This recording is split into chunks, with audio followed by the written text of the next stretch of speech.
Imagine closing your eyes in a world where darkness was not a choice, but an absolute condition.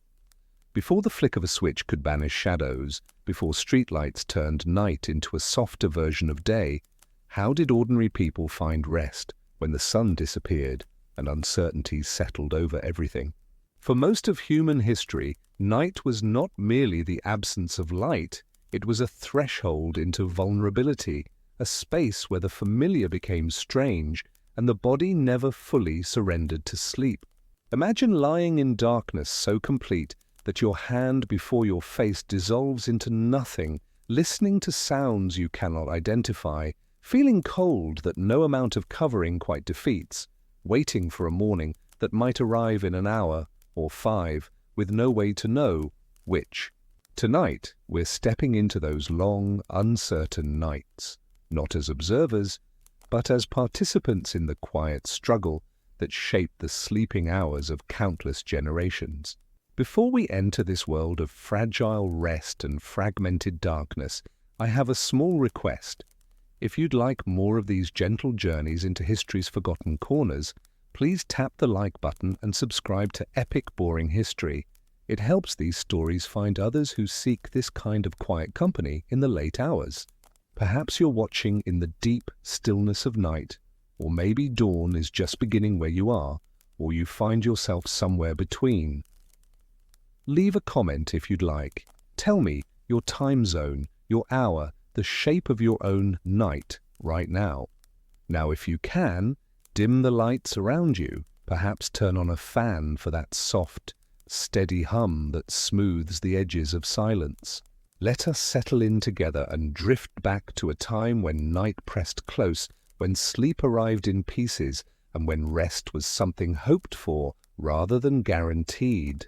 The day begins to end long before darkness arrives. You have been watching the light for hours now, measuring it against the tasks still unfinished, calculating whether there is enough time to mend that torn sack, to carry water one more time, to check the animals once more before the world turns dim. The sun does not cooperate with your needs. It follows its own arc, indifferent to whether you have completed what must be done or merely what you could manage. By the time the horizon begins to soften, your body already carries the full weight of the day. Your shoulders ache from labor that never quite changes, lifting, bending, carrying, pulling.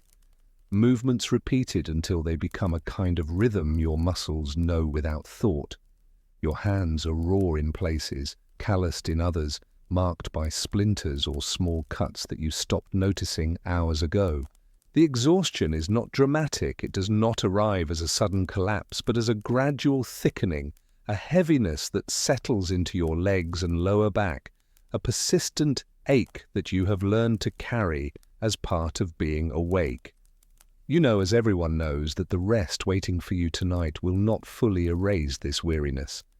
Sleep does not restore you to newness the way it seems to in childhood memories already growing distant. Instead, it offers just enough recovery that you can begin again tomorrow, carrying forward a small deficit that accumulates over weeks and months and years. In summer, the day stretches so long that exhaustion becomes a kind of enemy. You must continue working because light remains, even as your body begins to demand stillness.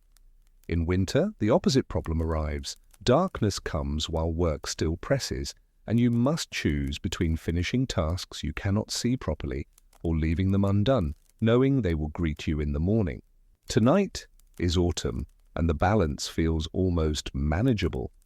The air has turned cool enough that labor no longer drenches you in sweat, but not so cold that your fingers stiffen and lose their dexterity. The light is fading at a reasonable hour, not too early, not impossibly late. Still you feel the familiar tightening in your chest as the sky begins to dim. Night is coming, and with it, all the small vulnerabilities that daylight keeps at bay. The dusk hour is strange. It is neither day nor night, but a threshold where both states exist uncomfortably together. where you can still see well enough to move, but not well enough to work with precision. Voices across the village or within your household become quieter. Not because anyone decides to speak softly, but because something in the dimming light asks for it. Loud sounds feel wrong now, intrusive, as if they might draw attention from whatever stirs in the gathering dark. You move through the final tasks with a kind of efficient resignation. The chickens must be secured against foxes and other hunters that wait for carelessness. The door must be checked, its latch tested, any gaps noted. Tools that were left outside must be brought in, not because they will be stolen necessarily, but because morning dew will rust them, or because you might need them suddenly in the night and will not be able to find them in darkness. There is one window in your dwelling, covered by a wooden shutter that swings inward on leather hinges. You close it now, pressing it firmly into place, feeling the draught disappear. The room immediately becomes smaller, more contained. Safer, perhaps, but also more confined. The fire in the hearth has been burning since morning, fed periodically throughout the day. Now you must decide how to manage it through the night. Letting it die completely means waking to cold and the labor of rekindling flame from flint and tinder, a process that can take many frustrating minutes when your hands are stiff and the materials damp. Keeping it alive means banking the embers carefully, covering them with ash to slow their consumption, positioning them so they might still hold a coal come morning. But fire is unpredictable. It might flare unexpectedly, or it might die despite your best efforts, leaving you to start again in the cold pre-dawn darkness. You choose to bank it. You always choose to bank it. The fear of morning cold outweighs the small risk of night fire, though you have heard stories of houses burning, of families waking to smoke and heat, and having only seconds to escape into the winter night.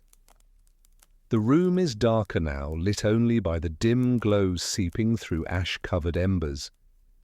You have one candle, tallow, not beeswax, which means it smells of rendered fat and smokes as it burns, but you will not light it unless absolutely necessary. Candles are expensive, darkness is free. Your eyes adjust slowly. The shapes in the room become suggestions rather than certainties. The table, the storage chest, the low bench, the raised sleeping platform built against the far wall. You think about washing. There is water in a bucket near the door, cold now, drawn from the well hours ago. In summer you might rinse your face and hands, letting the coolness ease the day's grime. Tonight the cold feels like too much effort. Instead you run your hands through your hair, dislodging bits of straw and dust. You brush at your clothes, though this accomplishes little. The smell of work clings to everything: smoke, animal, earth, sweat, a combination so familiar that you only notice it when it is absent. Your clothing is layered: an under tunic, an outer tunic, hose that tie at the waist, a belt, a head covering you have worn since morning. You remove the belt, loosening the pressure around your middle. The outer tunic stays on, the under tunic stays on, the hose stay on, the head covering stays on. In deepest winter, you will sleep fully dressed, adding layers rather than removing them. Tonight, autumn still holds some mercy, and you compromise. But removing everything feels both unnecessary and unwise. Nakedness in the night means vulnerability, cold, and the awkward fumbling to dress again if you must rise suddenly. Your feet ache in a specific way that comes from standing and walking on earth and stone all day. You remove your shoes, simple leather, worn thin in places, and feel immediate relief as your toes spread slightly, no longer compressed. The floor is cool against your soles, almost pleasant, though you know this coolness will become uncomfortable once you are still. You move toward the sleeping platform. It is not tall, perhaps 2 feet off the ground, but this height keeps you above the coldest air that settles near the floor and offers some protection from crawling things. The platform is wooden, rough-planed, with gaps between the boards, wide enough that dust and debris fall through rather than accumulating. On top of the boards lies a sack stuffed with straw. This is your mattress. It is not soft in any meaningful sense, but it is softer than wood. The straw has compressed unevenly over months of use, creating valleys where your body has pressed most often, and ridges where less weight has fallen. You test it with your hand, feeling for lumps that might have shifted, for damp spots that suggest rot or mildew, for movement that indicates something alive has made its home inside. Tonight, it seems acceptable. There are blankets, 2 of them, woven wool, heavy enough to provide warmth, but coarse enough that they scratch any exposed skin. One goes beneath you, offering a small barrier against the straw's rough texture. The other will cover you, though you know from experience it will slip and bunch during the night, requiring periodic adjustment. You lower yourself onto the mattress, and the straw crackles loudly in the quiet room. The sound always startles you slightly, even though you expect it. The platform is narrow, wide enough for your body and perhaps one other, but not spacious. If you were married, or if children still lived at home, this sleeping arrangement would be shared, bodies arranged like spoons, negotiating position throughout the night. Tonight you are alone, which is both a luxury and a loneliness. You settle onto your side, the position that seems to distribute discomfort most evenly. Your hip presses into the straw, and even through the blanket beneath you, you feel the wooden boards underneath. Your shoulder takes weight in a way that will become painful within an hour, requiring you to shift. You pull the top blanket over yourself, tucking it around your shoulders and legs, creating a kind of cocoon that holds your own warmth close. The wool smells of lanolin and smoke and the general mustiness of fabric that is never quite dry. For a few moments there is relief. The relief of lying down after standing and moving all day. The relief of stillness. The relief of being inside, enclosed, with the door secured and the shutter closed. But sleep does not come immediately. It never does. Your body begins to notice things it was too occupied to register during the day. That pain in your lower back sharpens now that you are not moving through it. Your left knee throbs with a dull ache that might be old injury or might be the beginning of something that will worsen with age. Your jaw is tense. You have been clenching it without realizing, and now it protests.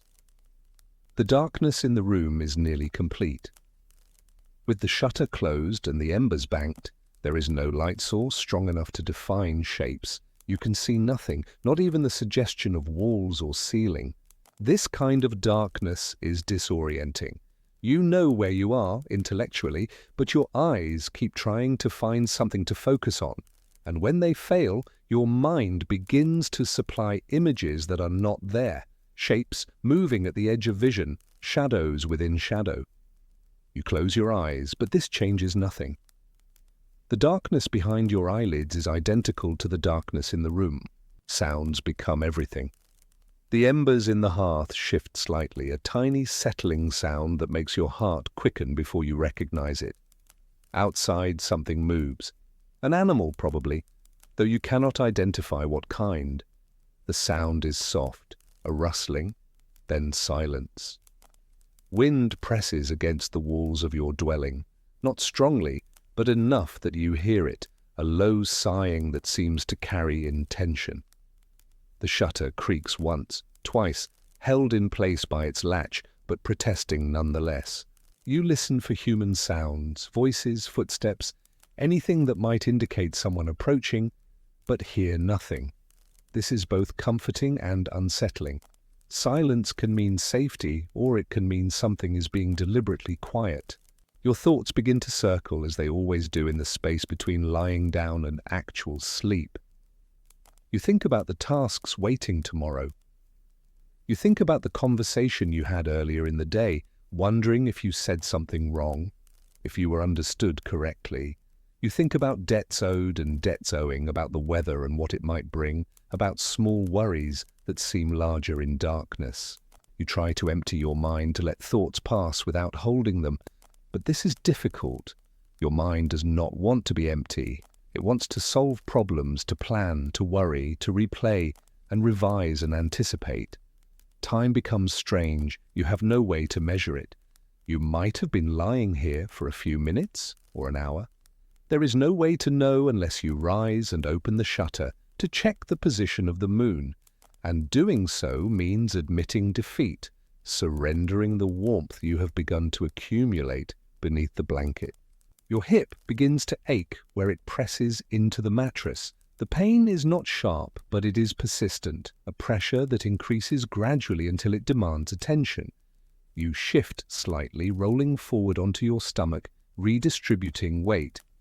This position is better for your hip, but worse for your neck, which must turn to one side or the other, creating a strain that will build over time. Your arms do not know where to go. Tucked under your body, they lose circulation. Stretched above your head, your shoulders protest. Laid flat at your sides, they feel awkward and exposed. You adjust again, turning onto your back this time. This is the least comfortable position for long periods because your lower back does not like the flatness, but it offers temporary relief from the hip and shoulder pressure. Lying on your back, staring up into darkness so complete that you cannot distinguish ceiling from void, you finally feel the first threads of sleep beginning to arrive. Your thoughts slow, your breathing deepens, your body begins to release its vigilance. You drift not into full sleep, but into something lighter, a state where you are no longer entirely conscious, but not yet unconscious. Time passes, unmeasured and unmeasurable. Then you wake. You are not sure why. There was no loud sound, no obvious disturbance, but something pulled you back from the edge of sleep, and now you are alert again, heart beating slightly faster, listening intently to the darkness. You hear nothing unusual. The wind still presses against the walls. The embers still settle occasionally. Outside, the same distant animal sounds continue their intermittent chorus. Perhaps you were beginning to dream and the dream startled you. Perhaps your body simply refused to let go fully, some deep instinct keeping you tethered to wakefulness. Perhaps this is simply what happens, what has always happened, what will always happen. You close your eyes again. You focus on your breathing, trying to make it slow and regular, trying to trick your body into believing it is already asleep. This sometimes works, though not reliably. Your mind begins to wander again, but differently now, less focused, more associative. You think about childhood, about sleeping in a different place with different people. You think about stories you have heard, about creatures that walk at night, about spirits that visit the sleeping. You do not believe these stories exactly, but you do not entirely disbelieve them either. The line between belief and superstition is less clear in darkness. Time passes, you drift again, deeper this time.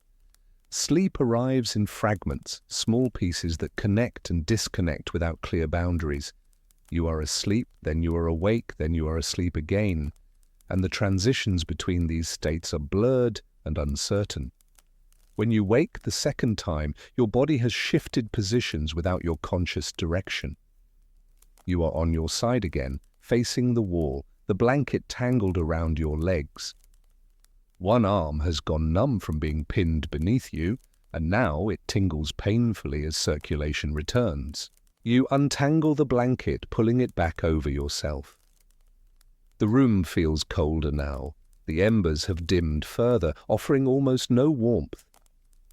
Your breath is visible in the darkness. You cannot see it, but you can feel the slight condensation when you exhale close to your face. You wonder what time it is. This is perhaps the most persistent question of the night. How long until morning? Have you been sleeping for hours with dawn approaching? Or is it still early night with many more hours of darkness ahead? There is no way to know. The shutter is closed, and even if you opened it, clouds might obscure the moon and stars.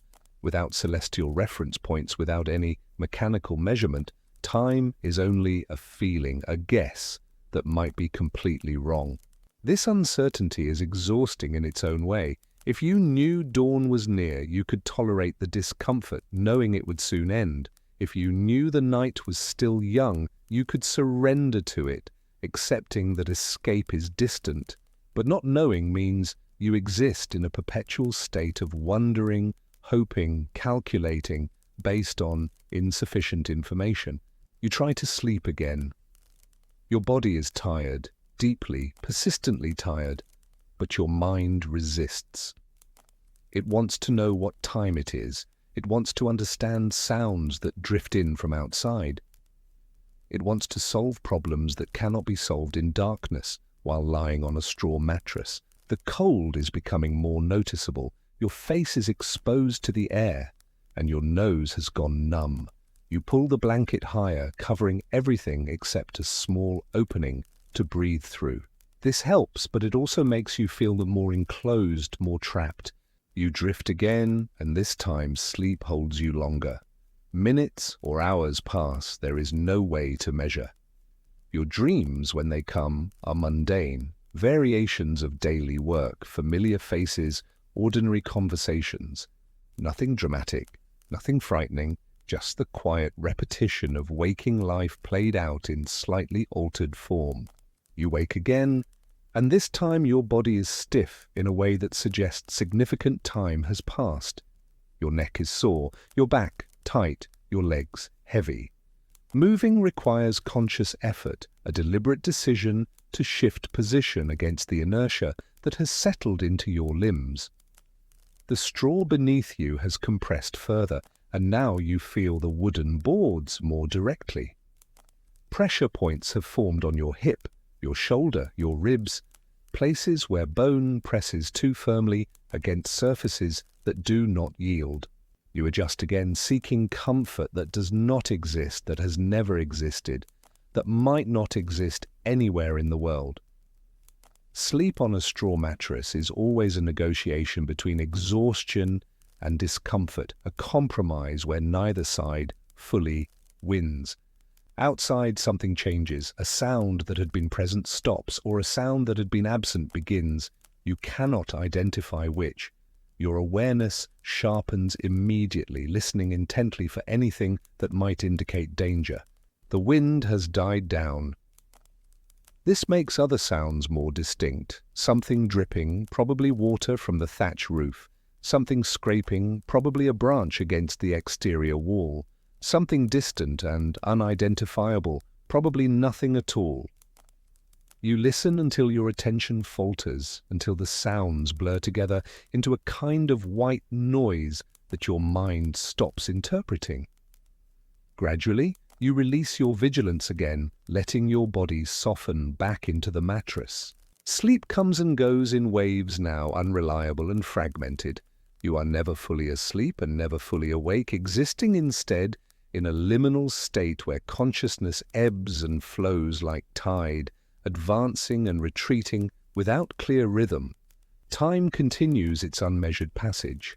Your body cycles through positions, seeking relief from pressure points that shift but never disappear. The blanket tangles, is adjusted, tangles again. The cold deepens as the night progresses toward its coldest hour, which you know from experience arrives just before dawn. You wonder, not for the first time, if other people sleep better than you do, if there are households where rest comes easily and lasts through the night unbroken. If your experience of fragmented, uncomfortable sleep is universal, or particular to your own body, your own dwelling, your own anxious mind, you suspect everyone struggles like this, but there is no way to know for certain. People do not speak about their nights in detail. They rise in the morning and begin work again, and whether they slept well or poorly remains private, unshared. Your thoughts begin to dissolve, losing coherence as sleep approaches again. You are aware of being cold, of being uncomfortable, of wanting morning to arrive, but these awarenesses feel distant, as if they belong to someone else. You drift into deeper sleep this time, the deepest of the night. Your breathing slows, your muscles release their tension, your mind finally surrenders its vigilance. This is the sleep your body has been craving, the restoration it has been seeking. But even this sleep is not complete. Some part of you remains alert, monitoring the darkness for threats. If a sound became too loud, too close, too human, you would wake instantly. If the cold became dangerous rather than merely uncomfortable, you would wake. If smoke began to fill the room from an ember that found unexpected fuel, you would wake. You are never fully unguarded. The night does not allow it. Time passes in this deeper sleep, minutes or hours impossible to distinguish. Your dreams become more vivid now, more narrative, though they still carry the mundane quality of your waking life.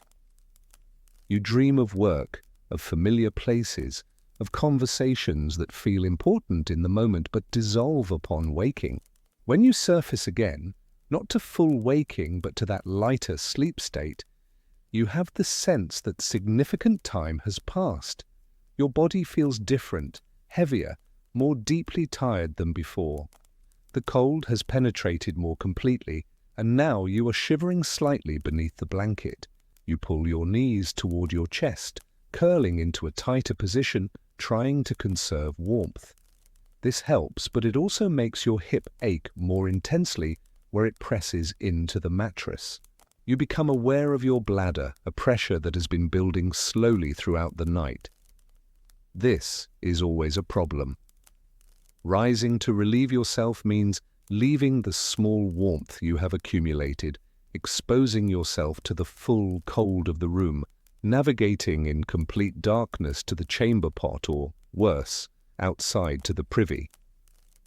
You try to ignore it, hoping you can wait until morning. But the pressure builds, and you know from experience that ignoring it will only make sleep more difficult, that eventually discomfort will win. With deep reluctance, you push the blanket aside and sit up. The cold hits immediately, shocking against your skin. You feel for the edge of the sleeping platform with your feet, lowering yourself carefully to the floor. The floor is colder than you expected, so cold it almost burns. You step quickly, carefully, arms extended in front of you, feeling your way through darkness that has not diminished despite hours passing. Your hand finds the wall, then traces along it until you locate the chamber pot in its usual corner. You manage what you need to manage, though the process is awkward in complete darkness, your body stiff and clumsy from interrupted sleep and cold. You make your way back to the sleeping platform, moving slowly, fearful of tripping or striking your shin against furniture. When you finally reach the mattress and pull the blanket back over yourself, your body is fully awake again, shivering, muscles tensed against the cold. The warmth you had accumulated is gone. You must start over, waiting for your body heat to rebuild beneath the blanket, knowing this will take time you cannot measure. You lie there, shivering, thinking about morning. Surely it must be approaching now. Surely you have been lying in this darkness for hours. Surely dawn cannot be far. But you have thought this before many times, only to discover when light finally came that you had misjudged completely, that hours still remained. The night stretches longer than seems possible. It plays tricks with time, making minutes feel like hours, making hours feel endless. You close your eyes again, though they have been closed for most of the night already. You try to recapture sleep, to sink back into that deeper state you had briefly achieved, but your body resists, made alert by cold and movement. You think about the day ahead, the same tasks waiting, the same movements repeated, your body already tired before the day begins, carrying forward the deficit from incomplete rest. This is simply how it is, how it has always been, how it will always be. The night does not offer restoration, only a temporary suspension of labor. Sleep does not arrive as a gift, but but as a struggle, something you must negotiate with discomfort and uncertainty and cold. You drift again, finally, as much from exhaustion as from any genuine sleepiness. Your thoughts become fragmented, nonsensical, blending memory and imagination and present sensation into something that is not quite dream and not quite waking thought. Time passes. The night continues. Somewhere, too distant to perceive, dawn begins its slow approach, but you cannot know this yet. You can only wait, suspended in darkness, hoping that the night will eventually end, that morning will come, that light will return and bring with it the familiar hardship of another day. The rhythm of your nights, repeated endlessly, season after season, year after year. This quiet struggle of the dark hours, the body seeking rest it cannot fully find, the mind counting hours it cannot measure, the hope for dawn balanced against the certainty that another night will follow. Imagine yourself there, in that darkness. Imagine the cold, the discomfort, the fragmented sleep, the uncertainty about time. Imagine living your entire life with nights like this, not occasionally, but every single night, with no alternative, no escape, no switch to flip that might bring comfort and certainty.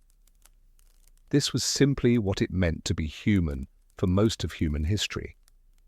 This was the ordinary experience of night, not peaceful, not restorative, but endured. Let us now turn our attention to one particular life, lived in the ordinary way, marked not by great events, but by the accumulated weight of countless nights like the one we have just experienced. Her name was Margaret, though in the records that briefly mention her, she appears only as Widow Finch, identified by loss and relation rather than her own given name.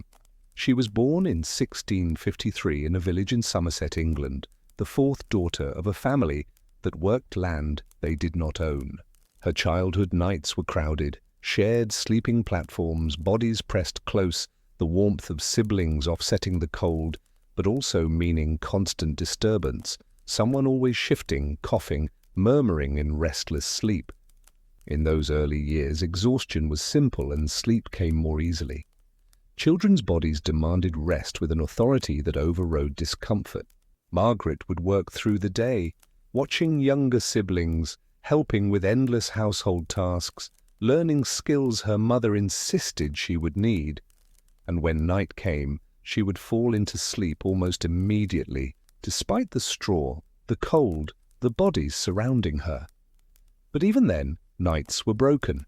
Babies woke and cried. Sick siblings needed tending. Her father would rise suddenly, startled by some sound outside that probably meant nothing.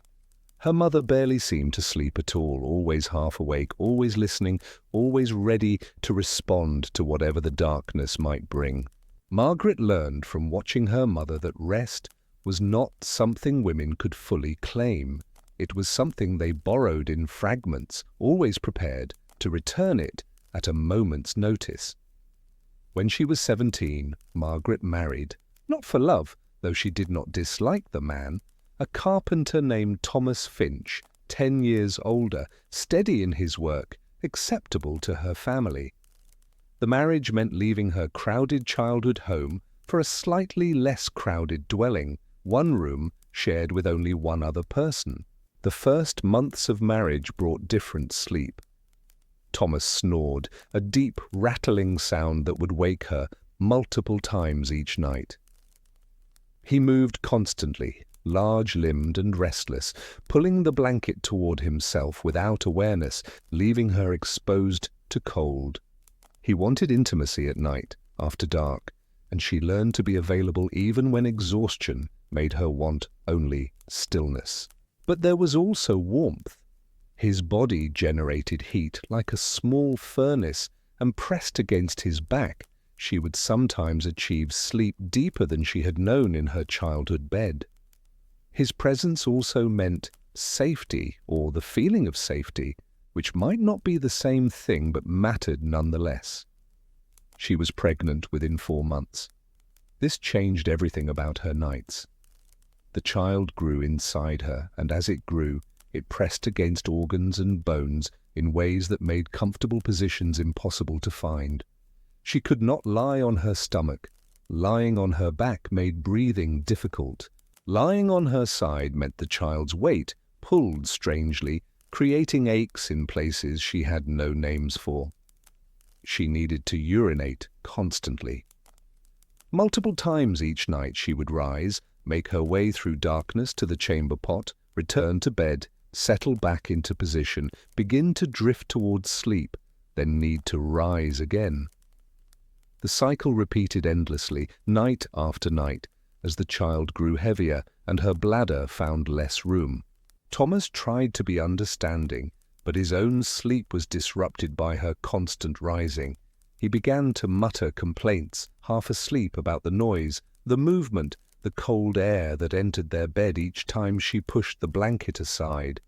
She tried to be quieter, more careful, but there was no way to rise from a straw mattress without sound, no way to move through a small dwelling without disturbing someone else. The birth came in winter, at night, as births often seem to. The midwife arrived after hours of labor that began at dusk.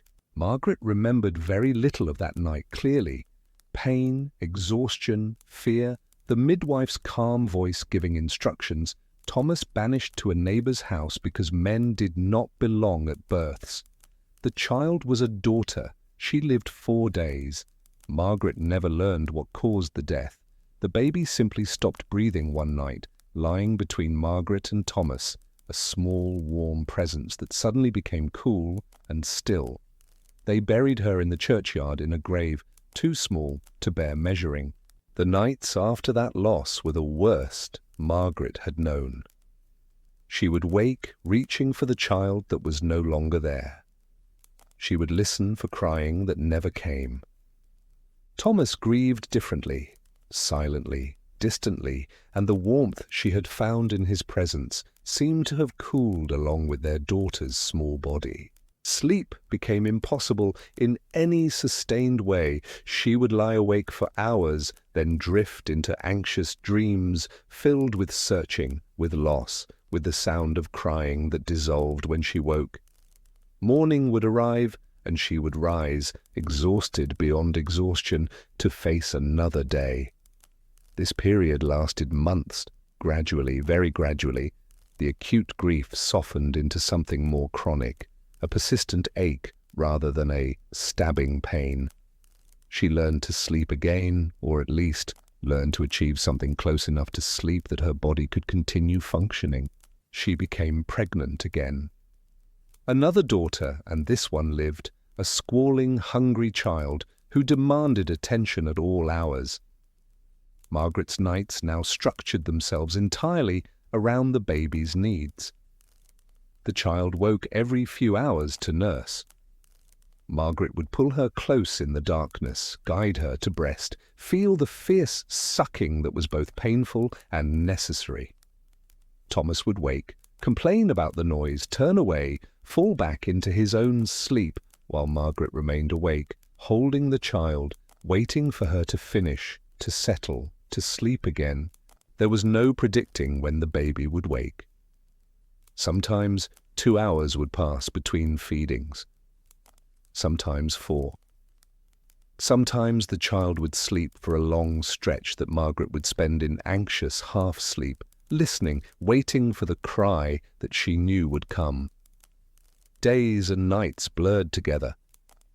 Margaret began to lose track of time in larger ways, what day it was, how long since the baby's birth, whether she had eaten recently or hours ago. She existed in a perpetual state of fragmented awareness, never fully asleep, never fully awake. A second child followed, then a third. The sleeping platform grew more crowded. The children woke at different times, needed different things, cried for reasons Margaret could sometimes interpret, and sometimes could not. She developed the ability to sleep while still partially aware, to respond to a child's needs without fully waking. Thomas complained less over time, but he also helped less. He would turn away from the disturbances, burrow into sleep with determined focus, leaving Margaret to manage the night work alone. She did not resent this exactly, or perhaps she did, but there was no point in dwelling on it. This was simply how things were arranged. The years accumulated, the children grew older, their night needs diminishing. Margaret was 35 when her youngest finally slept through most nights without waking. She had not experienced an uninterrupted night's sleep in more than a decade. She thought rest might finally return to her. But her body had learned too well the pattern of waking. Even with no children requiring attention, she would still wake multiple times each night, from habit, from lingering anxiety, from physical discomforts that had become more pronounced as she aged. Her back hurt constantly now, a deep ache in the lower spine that worsened when lying flat. Her joints were stiff in the morning, requiring slow, careful movement to work out the night's immobility. Her hands, worn by years of washing, cooking, sewing, spinning, all the endless small labors that filled her days, would throb at night when she finally stopped using them. Thomas began to have night coughing fits, deep, rattling coughs that would wake them both. He would rise, go outside to spit, return smelling of cold air, and bringing a draught with him. The coughing would subside, then return an hour later. This pattern repeated through autumn and winter every year, growing worse as he aged. Margaret was 42 when Thomas died. The cough had worsened into something else, a fever, a weakness in his lungs, fluid that made breathing difficult. He died at night, of course, as so many seemed to. She was lying beside him, listening to his labored breathing, and at some point, the breathing simply stopped. She did not realize immediately. She thought perhaps he had finally fallen into deeper sleep. But after a while, the silence felt wrong, and she reached out to touch him and found his skin already cooling. Being a widow meant new difficulties. The dwelling was hers, but the income from Thomas's carpentry was gone. Her children helped, but they had their own households, their own struggles. She took in washing, did mending for others, sold eggs from the few chickens she could afford to keep. Her nights became lonelier.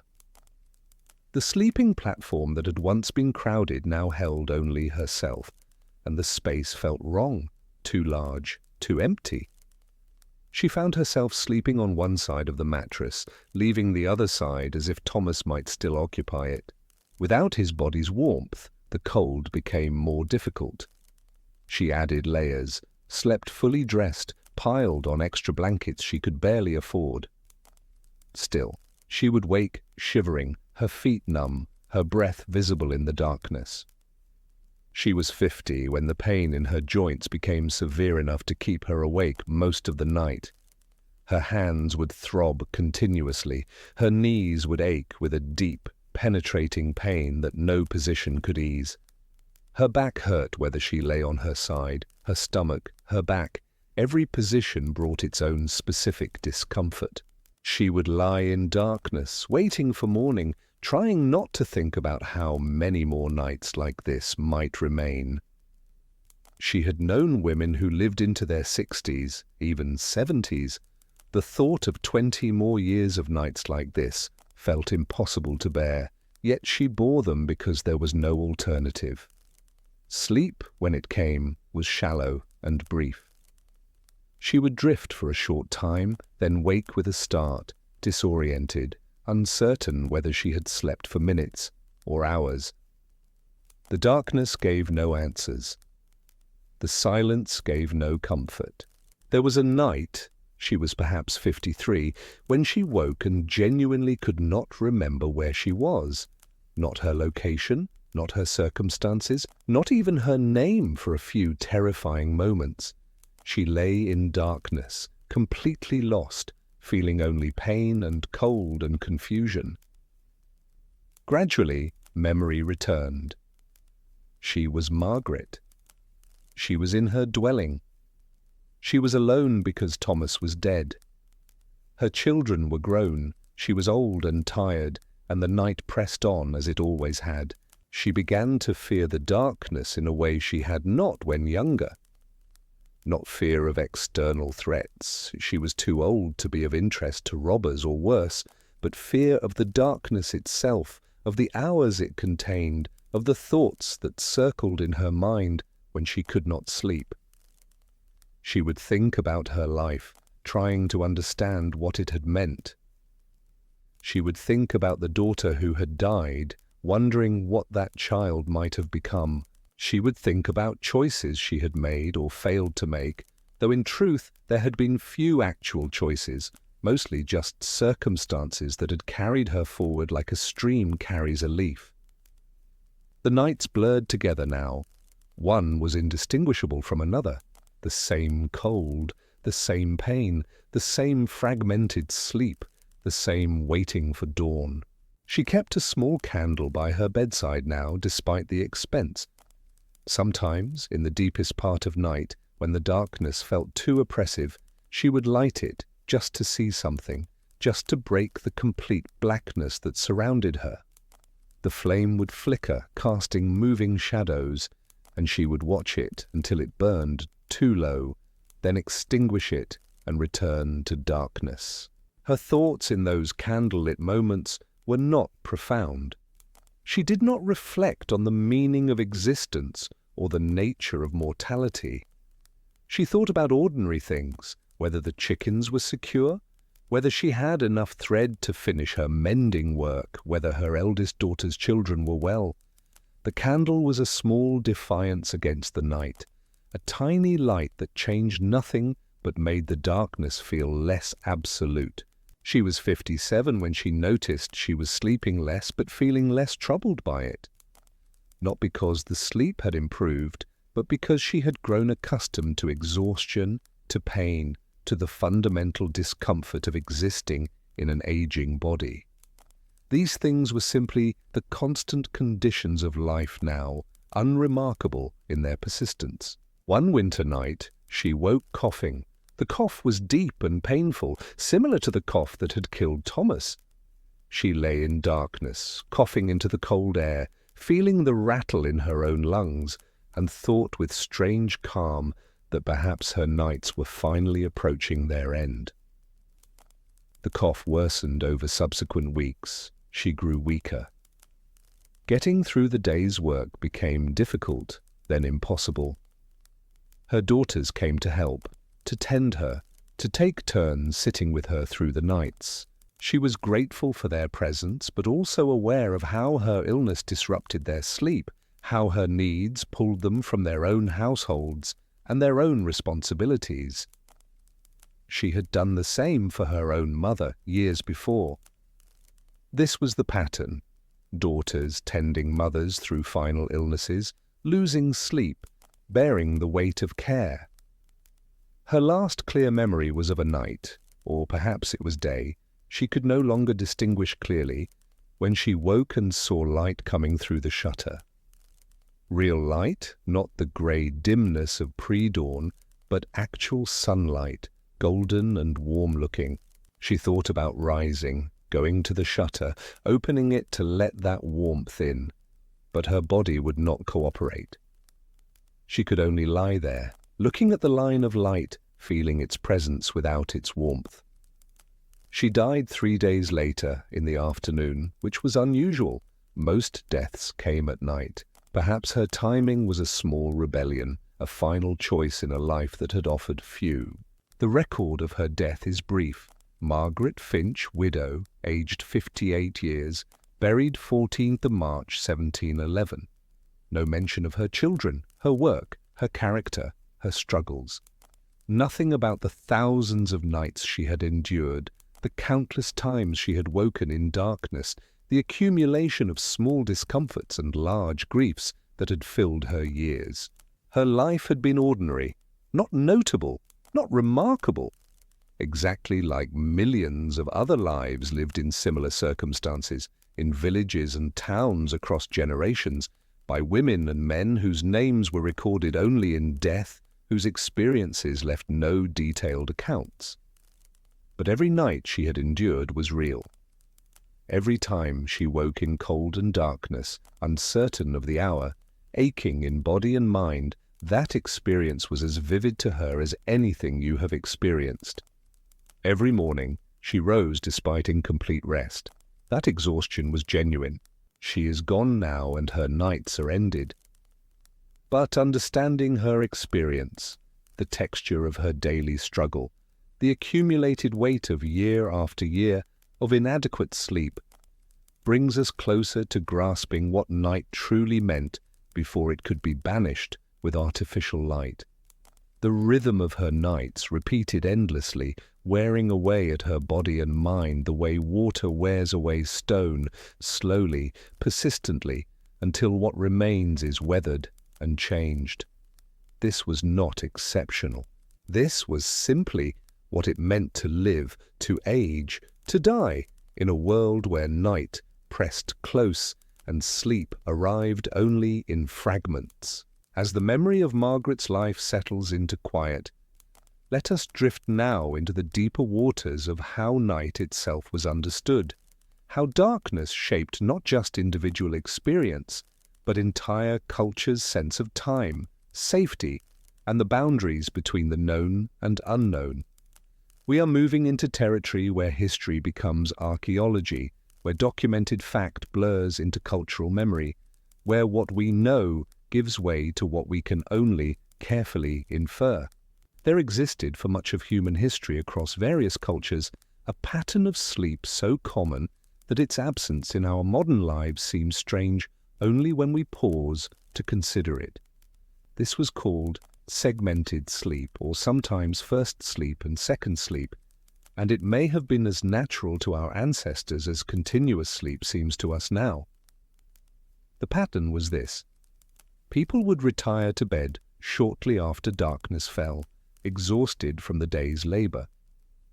They would sleep deeply for several hours. This was first sleep, often the most restorative portion of the night.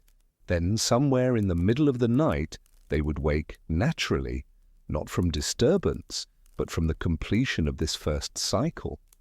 This waking period lasted anywhere from 1 to 3 hours, though the perception of time's passage in darkness made such measurements uncertain at best. It was not considered a problem or a sign of insomnia. It was simply how night unfolded, as natural as the progression from dusk to full dark, as expected as the eventual arrival of dawn.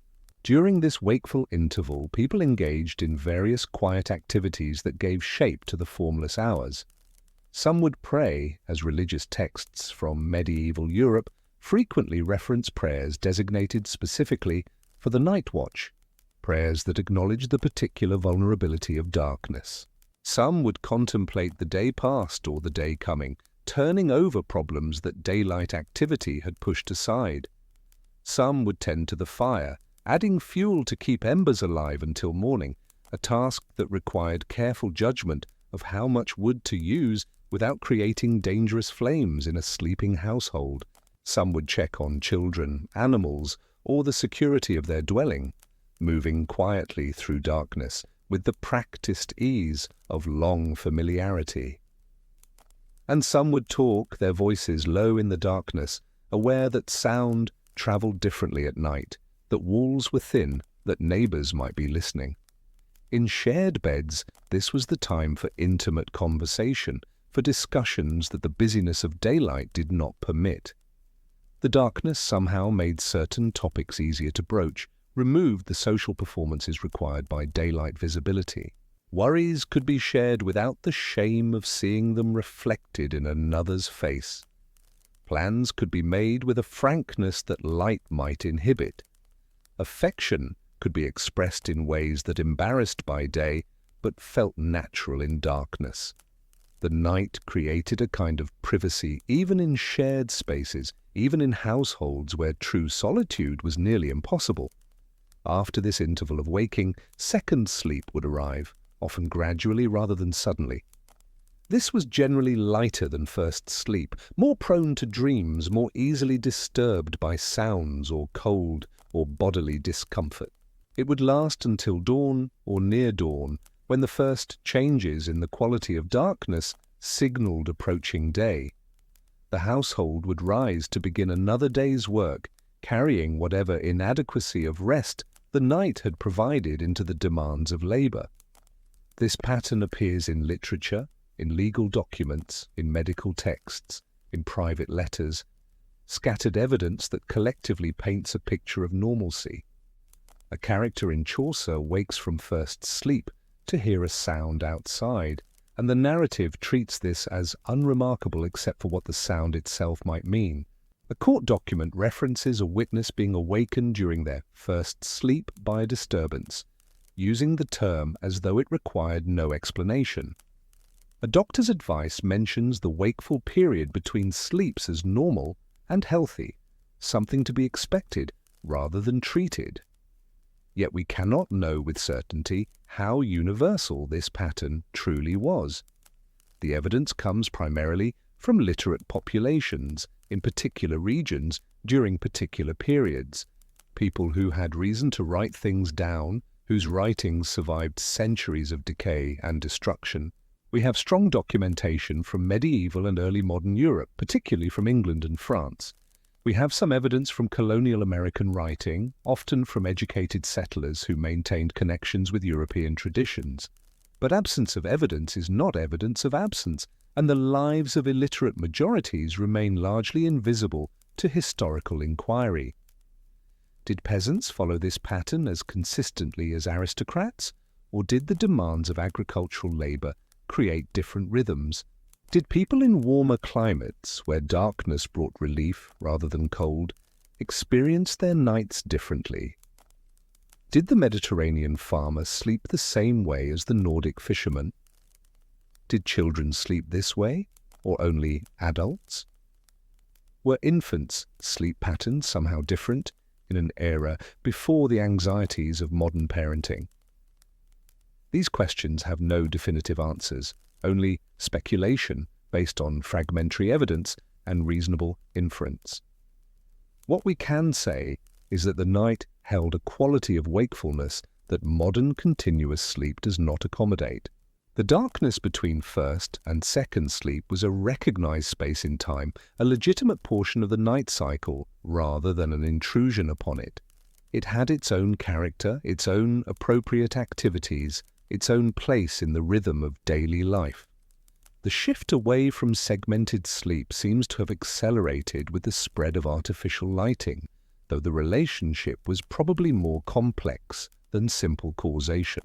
As candles became cheaper through improved production methods, as oil lamps improved in design and efficiency, as gas lighting and then electric lighting transformed night into an extended day, the cultural acceptance of nighttime waking diminished. Sleep became something that should be continuous, unbroken, consolidated into a single block of unconsciousness. The Industrial Revolution required workers who could function on strict schedules, who could be relied upon to arrive at specific times and work through designated hours. People who woke in the middle of the night began to view this as a problem rather than a natural occurrence. Insomnia became a medical concern, something to be diagnosed and treated rather than accepted as part of the night's rhythm. The pharmaceutical industry developed products to ensure uninterrupted sleep, marketing them to a public increasingly convinced that waking at night indicated some failure of body or mind. What had once been normal became pathological, transformed by changes in technology and economy into something requiring correction. But for Margaret, for the anonymous person whose night we first experienced, for countless others across centuries, that middle-of-night waking was simply part of the rhythm. It was not peaceful, necessarily, nor comfortable.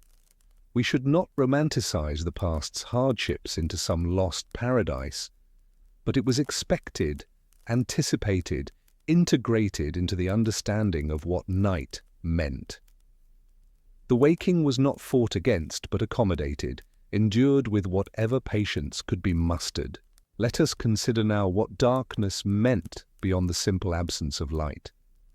To understand the nights of the past, we must understand how profoundly darkness was understood, not just as a physical condition, but as a spiritual and moral state, a realm with its own rules and inhabitants.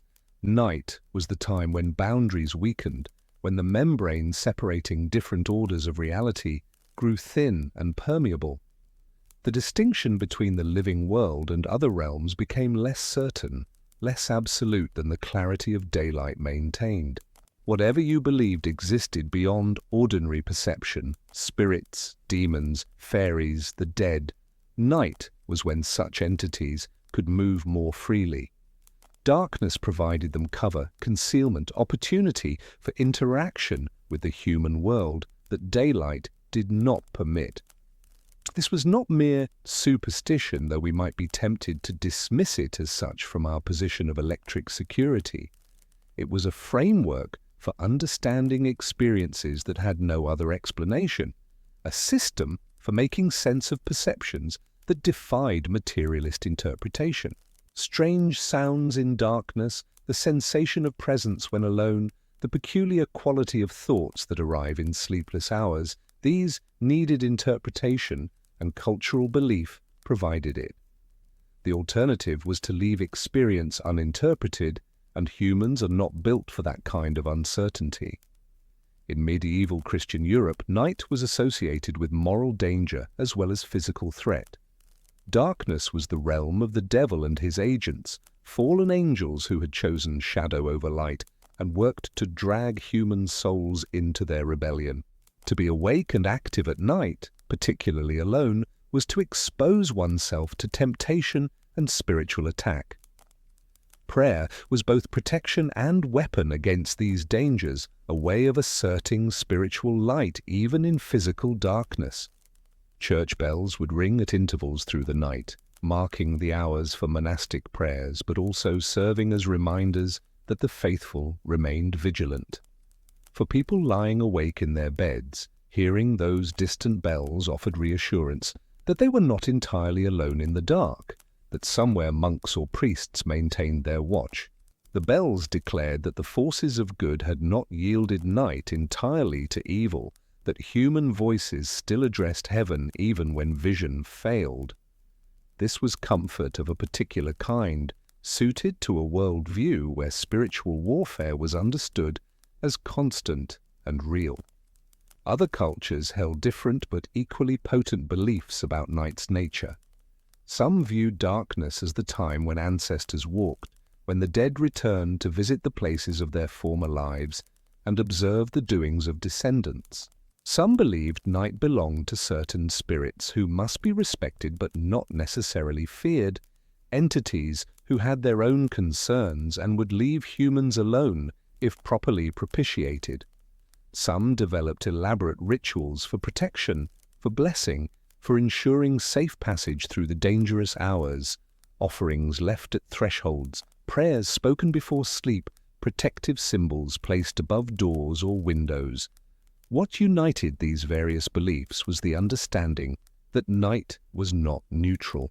It was not simply time passing until morning, empty hours to be waited through with patience. It was a distinct state of existence that required different behaviors, different precautions, different awareness. The rules of day did not fully apply once darkness fell, and survival required acknowledging this altered reality. Even without belief in supernatural entities, darkness carried practical dangers that shaped how people moved through night hours. A misstep in the dark could mean injury, a twisted ankle, a fall downstairs, a collision with furniture that might seem minor but could become serious without access to medical care. A fire left unattended could consume a dwelling with terrifying speed, trapping sleeping occupants or destroying everything a family owned. An unlocked door could admit threats both human and animal, thieves seeking easy opportunity, predators following scent or sound to vulnerable prey. Vigilance was necessary, a constant low-level alertness that prevented complete relaxation, even in sleep. But vigilance is exhausting, particularly when maintained for hours in cold and discomfort, particularly when nothing actually happens night after night. to justify the expenditure of nervous energy. The mind begins to interpret every sound as potentially significant. The imagination fills the darkness with shapes and presences, creating from ambiguous sensory information the very threats that vigilance seeks to detect. This is perhaps why the objects associated with night took on such importance in daily life. They were not merely practical items, but anchors of security, small defenses against the overwhelming darkness, tangible things that could be controlled when so much else could not. Consider the candle, such a simple thing, wax or tallow, formed around a wick, producing flame when lit. But in darkness, that small flame represented enormous comfort beyond its practical utility, beyond the mere fact of visibility. It pushed back the complete blackness, creating a small sphere of visibility within which normal activity could continue. It provided warmth, however modest, a psychological as well as physical comfort in the cold of night. Its presence meant you were not utterly helpless in the dark, not entirely subject to whatever dangers night might hold. The ability to create light, even such limited light, was a form of power in a world where power over the environment was generally scarce. Candles were expensive for ordinary people, a significant portion of household budget in regions where winters were long and dark. Tallow candles, made from animal fat, were cheaper than beeswax, but still represented a significant expense that required careful planning and allocation. They burned quickly. A single candle might last only a few hours, perhaps 3 or 4 if carefully managed. They smoked, creating haze and odor that filled small rooms and left deposits on walls and ceilings. They required constant attention, as the flame could gutter out in draughts or grow too large and consume wax wastefully. The wick needed occasional trimming to prevent excessive smoking or uneven burning. Yet people would carefully measure out their use of candles, rationing light through the winter months when darkness lasted longest and work still needed doing.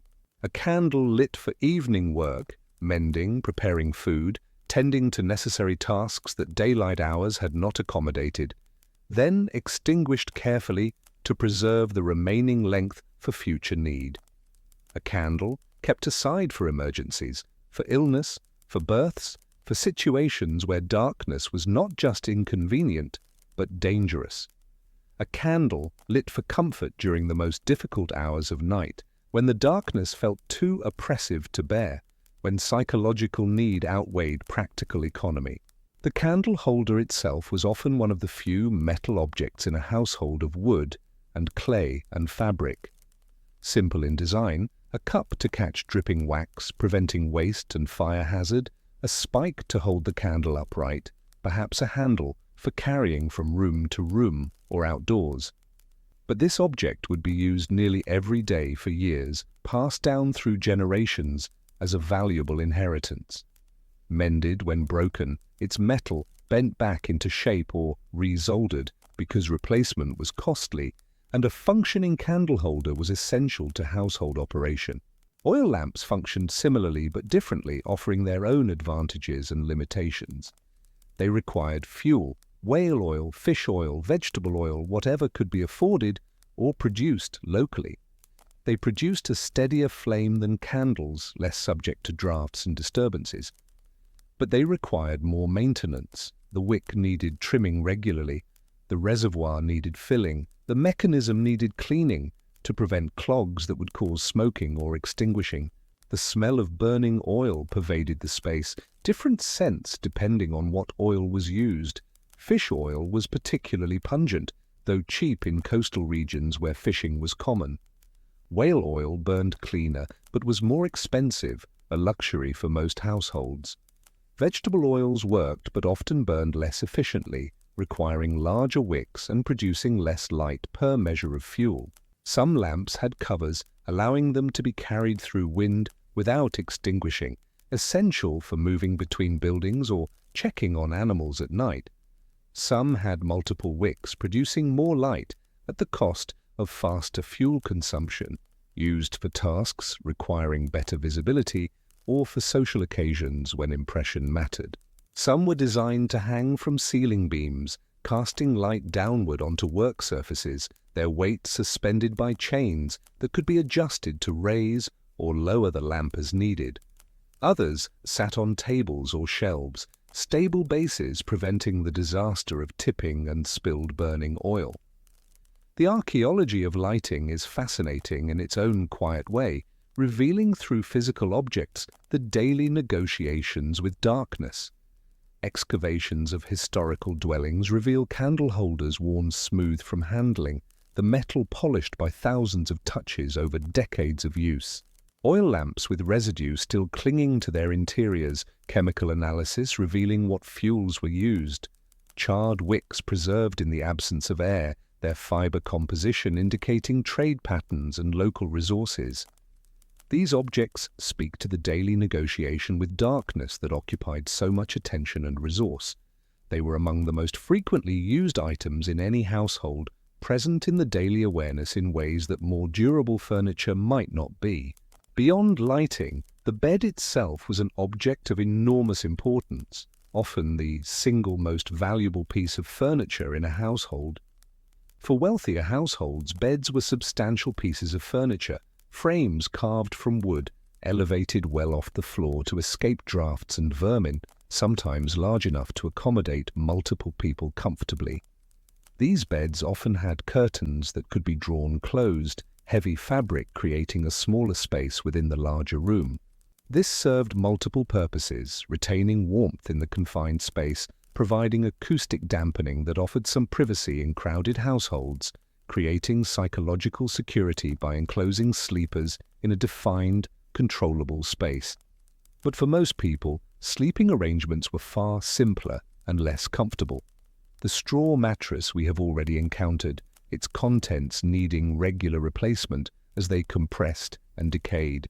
Platforms built against walls, raised just enough to escape the worst of floor drafts.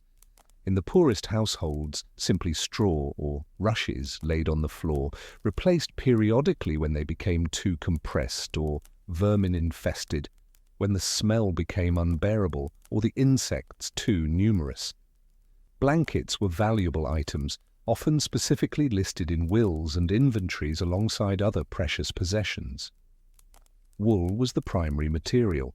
Sheep were common enough in many regions that wool cloth, while not cheap, was accessible to most households. The weight of wool, its ability to retain warmth even when damp, made it essential for surviving cold nights.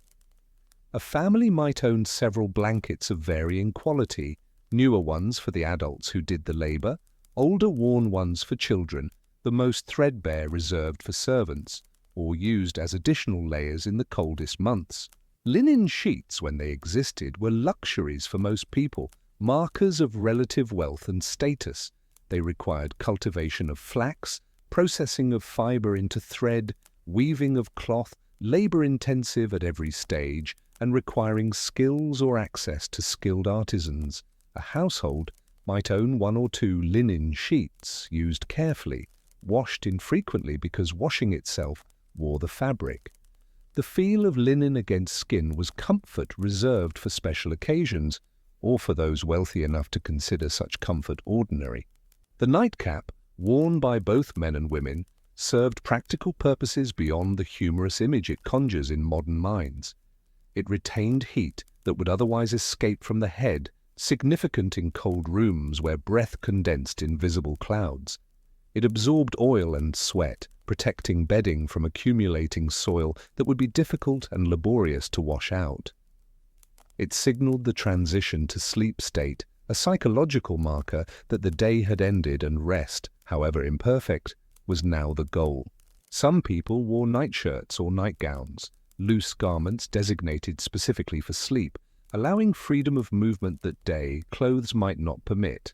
But many, as we have seen, simply slept in their day clothes or in undergarments that also served as daywear beneath outer layers. The distinction between clothing for different activities was less rigid than it would later become. The concept of having specialized garments for various activities required wealth that most people did not possess. Better to wear the same clothes continuously than to own multiple sets requiring storage and maintenance. Religious objects played their role in nighttime rituals, providing psychological comfort and connection to frameworks of meaning. Prayer books, rosaries, small icons or crosses. These items would be handled before sleep, used during wakeful periods, touched for comfort when fear arose. They represented connection to something beyond the immediate darkness, to a framework of meaning that persisted even when visibility did not. For believers, these objects were conduits of divine protection, ways of inviting sacred presence into the vulnerable hours of night. The sounds of night were their own form of knowledge, information that required learning to interpret.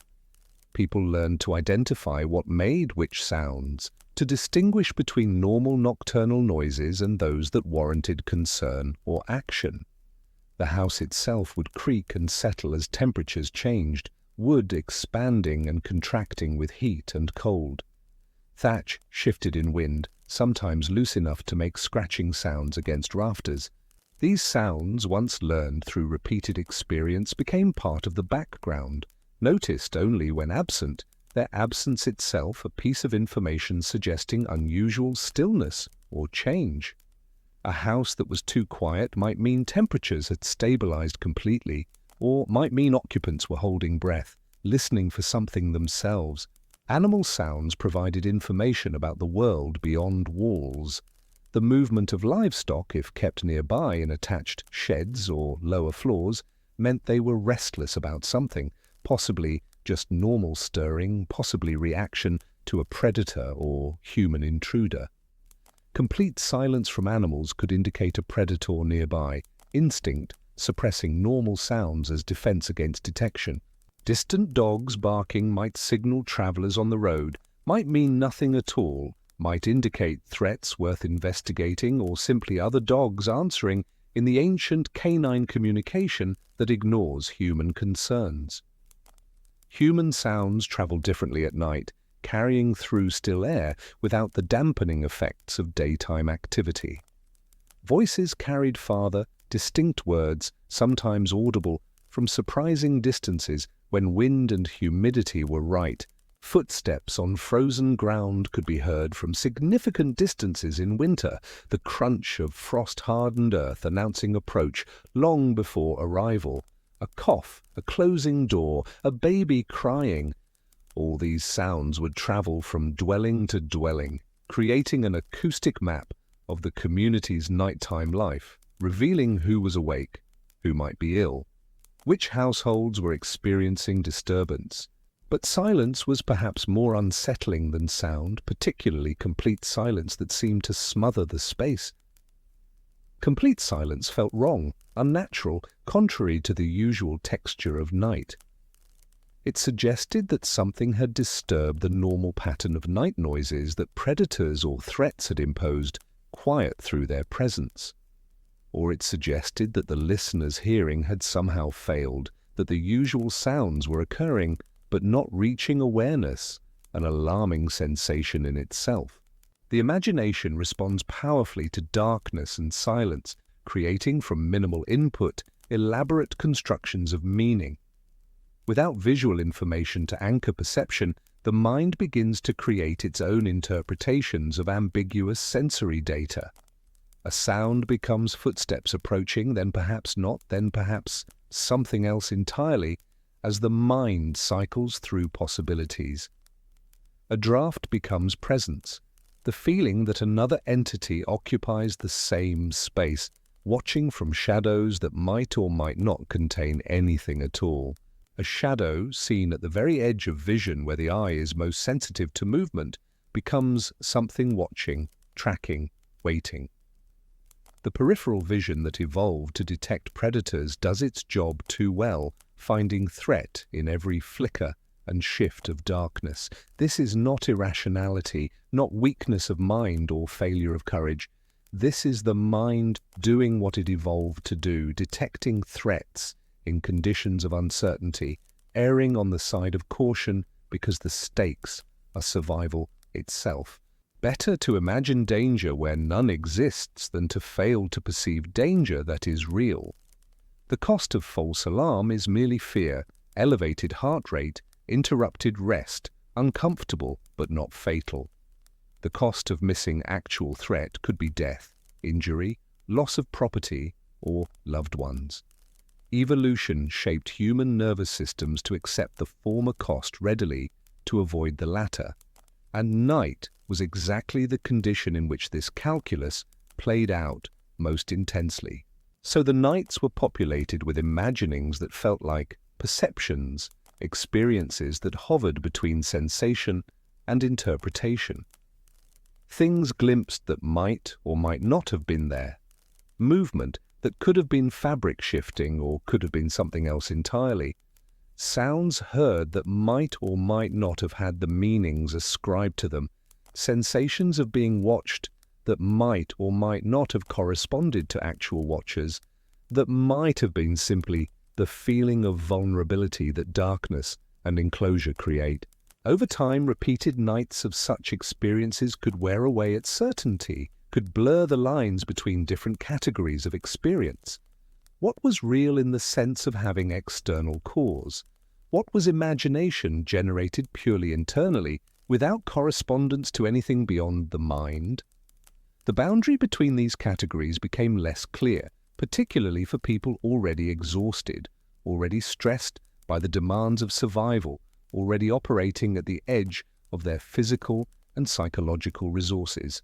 Let us turn briefly to what historians and archaeologists have found, and more importantly, what they have not found.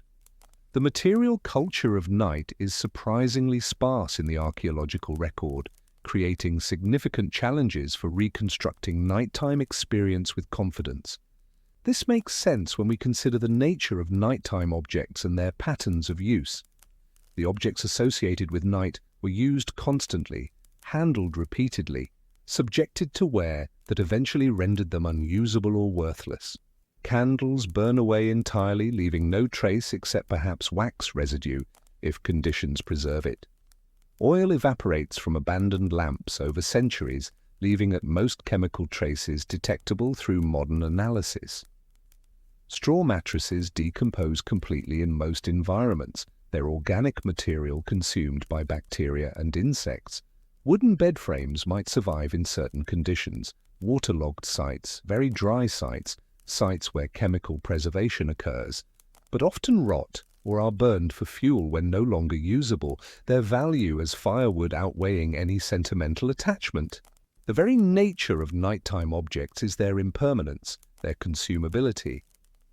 They were not built to last but to serve immediate needs, replaced as necessary when they wore out or burned up. What survives tends to be metal, the most durable and recyclable material of pre-industrial production. Candle holders, oil lamp mechanisms, bed hardware, iron and brass and copper that resist decay and can be melted down and reforged when objects break. These objects tell us about construction and design, about technical capabilities and aesthetic choices, but they tell us less about experience, about how it felt to use them, what emotions and thoughts accompanied their use. We can see that people used these items, can reconstruct roughly how they functioned, but we cannot feel the relief that came from lighting a candle in oppressive darkness, cannot share the frustration of a guttering lamp running out of oil at the wrong moment. Documentary evidence is more helpful, but still limited by the nature of literacy and record-keeping in pre-industrial societies. Diaries and letters from literate individuals sometimes mention sleep difficulties, nighttime fears, the quality of rest, or its absence. Medical texts describe sleep disorders and recommend treatments, offering glimpses of how problems of sleep were understood and addressed. Literature depicts characters moving through night scenes, though often stylized rather than realistic, shaped by narrative needs rather than documentary accuracy.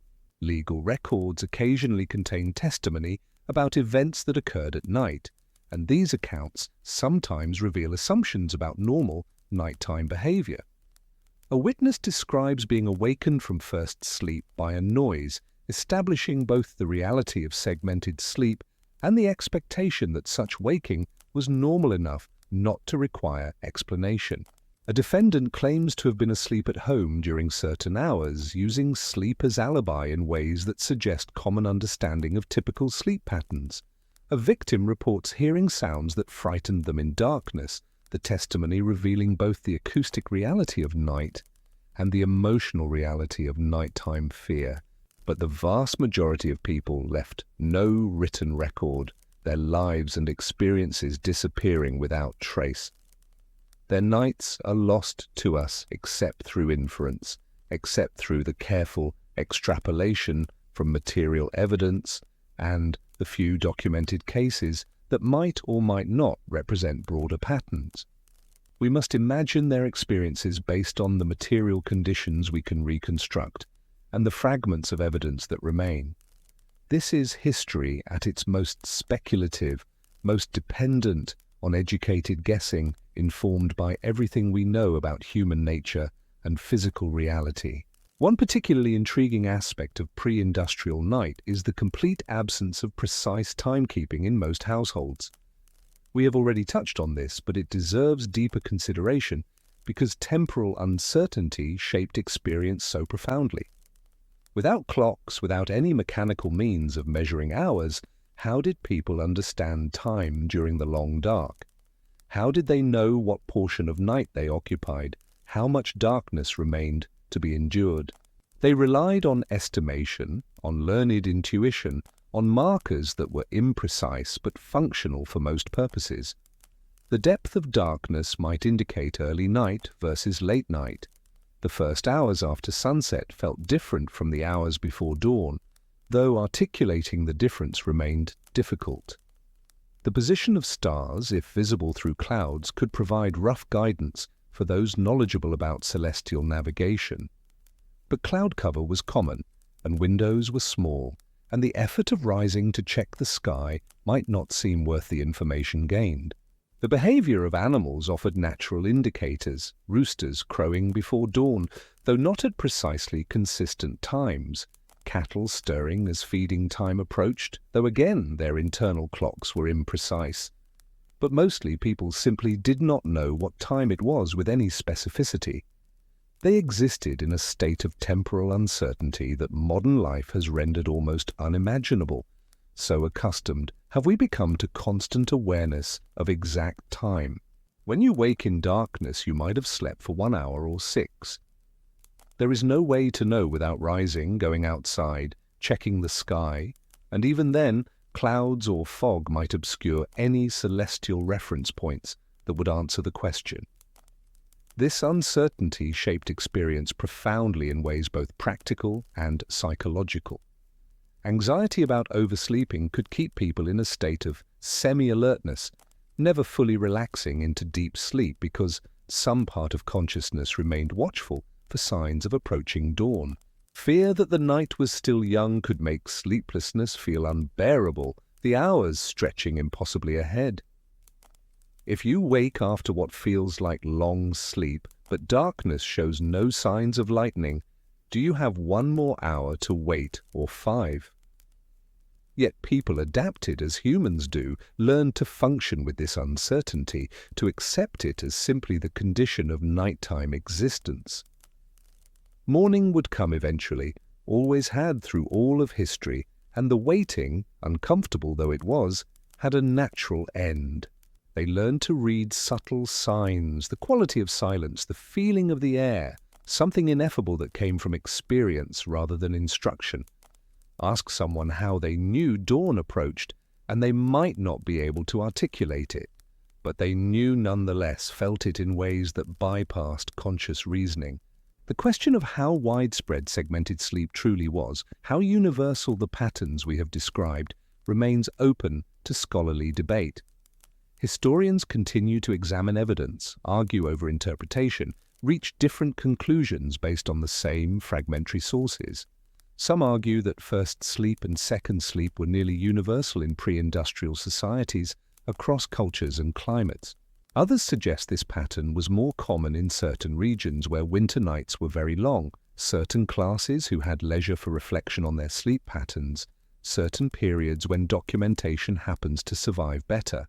The truth likely lies somewhere between these positions, as truth usually does when evidence is incomplete. Human sleep is flexible, shaped by cultural expectation and environmental conditions as much as by biology. In very cold climates, staying in bed through long winter nights might have encouraged segmented patterns. Better to wake naturally and adjust position or bedding than to sleep so deeply that cold penetrated to the point of danger. In warmer regions with shorter nights, continuous sleep might have been more common, the environmental pressure towards segmented patterns reduced or absent. What we can say with certainty is that night was fundamentally different than it is now, different in ways that go beyond mere technical capability. Darkness was not optional, not controllable, something to be avoided or conquered at will through switches and electricity. It was an absolute condition that had to be endured, negotiated with, survived. Every evening brought its arrival with complete reliability, and every evening required the same preparations, the same acceptance of reduced capability and increased vulnerability. The psychological weight of this cannot be overstated, cannot be fully appreciated by those who have never experienced true darkness as unavoidable reality. For modern humans, night is largely theoretical, an aesthetic choice rather than an imposed condition. We can create daylight conditions at any hour through artificial lighting, illuminating rooms to brightness that exceeds full daylight. We can know precisely what time it is at any moment, can set alarms to wake us at exact times, can plan activities with precision that would have seemed miraculous to pre-industrial people. We can distract ourselves with entertainment, communication, endless stimulation that prevents the kind of sustained darkness and silence that characterized nights of the past. We need never be alone with our thoughts in darkness unless we deliberately seek that experience.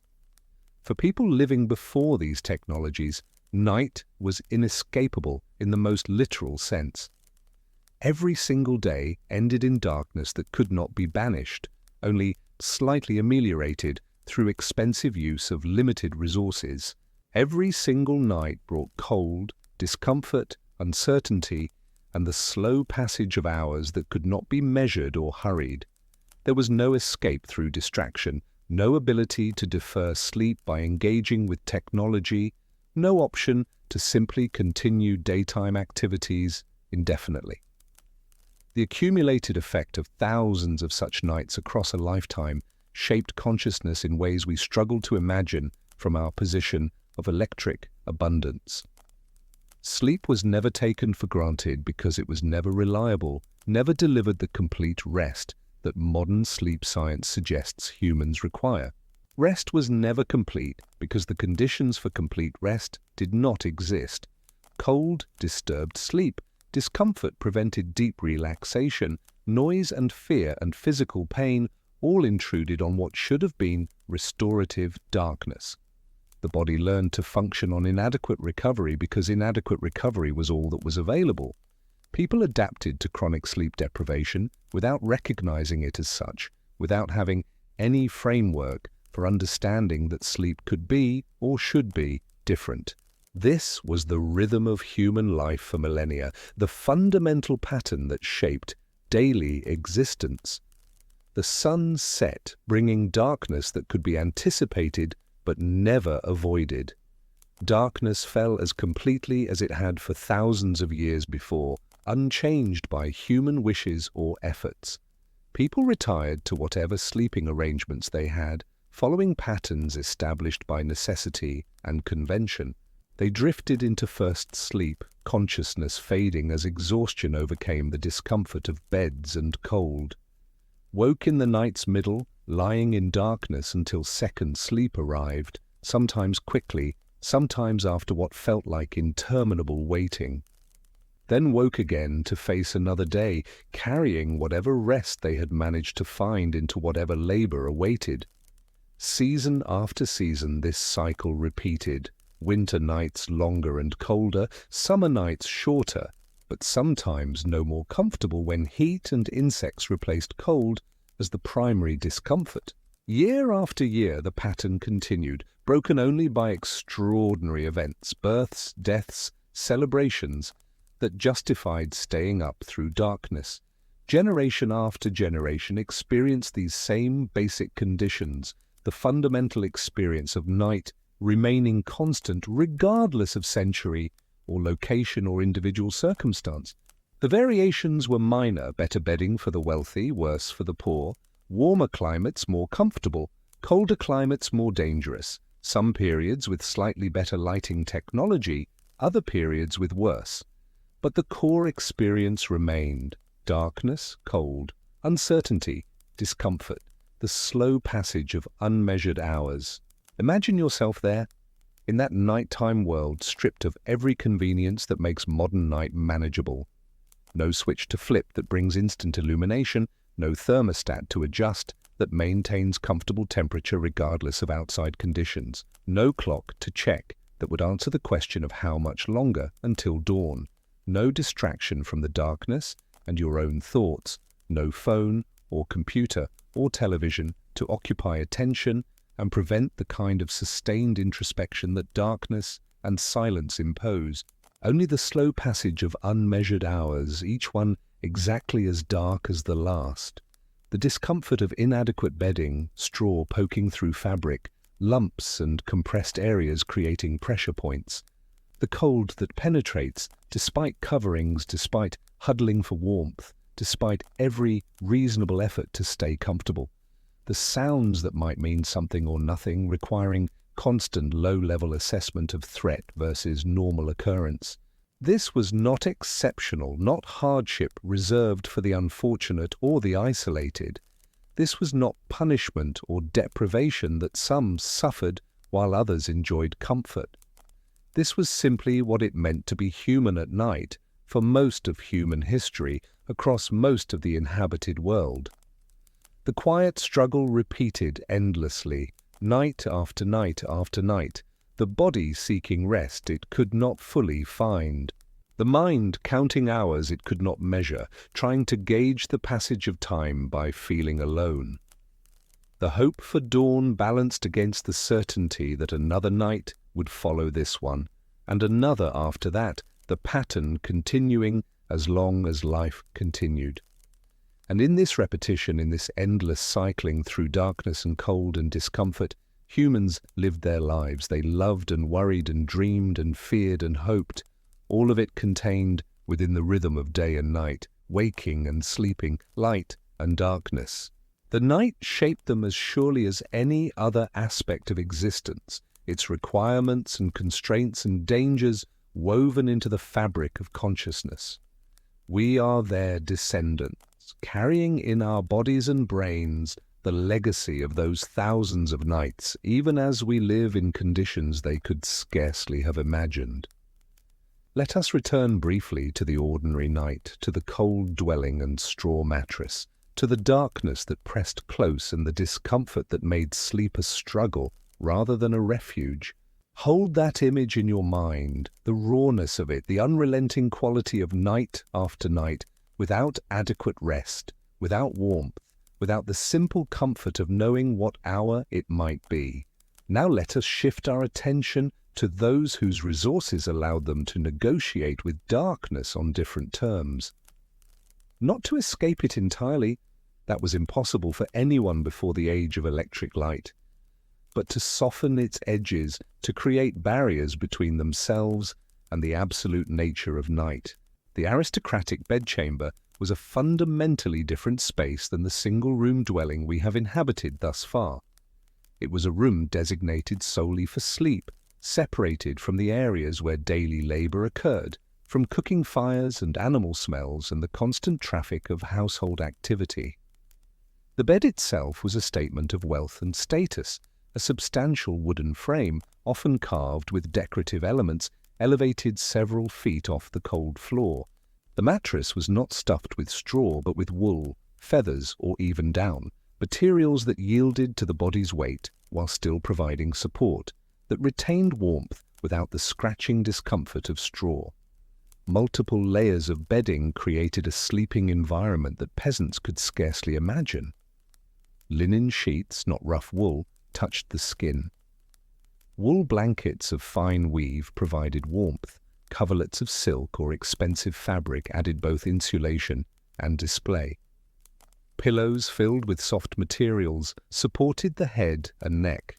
But perhaps the most significant feature of the aristocratic bed was the curtains. Heavy fabric panels hung from a wooden frame above the bed, creating an enclosed space within the larger room. These curtains could be drawn closed, surrounding the sleeper with fabric walls that held in body heat, blocked drafts, and created a psychological boundary between the sleeper and the larger darkness beyond. Inside this fabric enclosure, the temperature could be several degrees warmer than the room outside. The air became still rather than circulating. The space felt protective, womb-like, a retreat within a retreat. This did not mean aristocratic sleep was peaceful or untroubled. Darkness still pressed close once candles were extinguished. Cold still penetrated despite the barriers. Bodies still ached. Minds still circled with worries. Illness and age still disrupted rest. But the quality of discomfort was different. It was discomfort experienced in relative warmth, in softness, with the knowledge that servants waited nearby to respond if needed. The presence of servants fundamentally altered the experience of night. An aristocrat who needed fire tended who wanted wine or food, who required assistance in the dark hours, could call out and expect response. The burden of maintaining warmth and safety through the night fell to others whose own sleep was secondary to their master's needs. A lady's maid might sleep on a small pallet in the corner of the bedchamber itself, ready to wake at any sound from the bed. A manservant might sleep just outside the door, alert for the bell that indicated he was needed. Lower servants slept in their own quarters, but understood that nighttime summons were part of their duties. This meant that aristocratic households were never truly silent at night.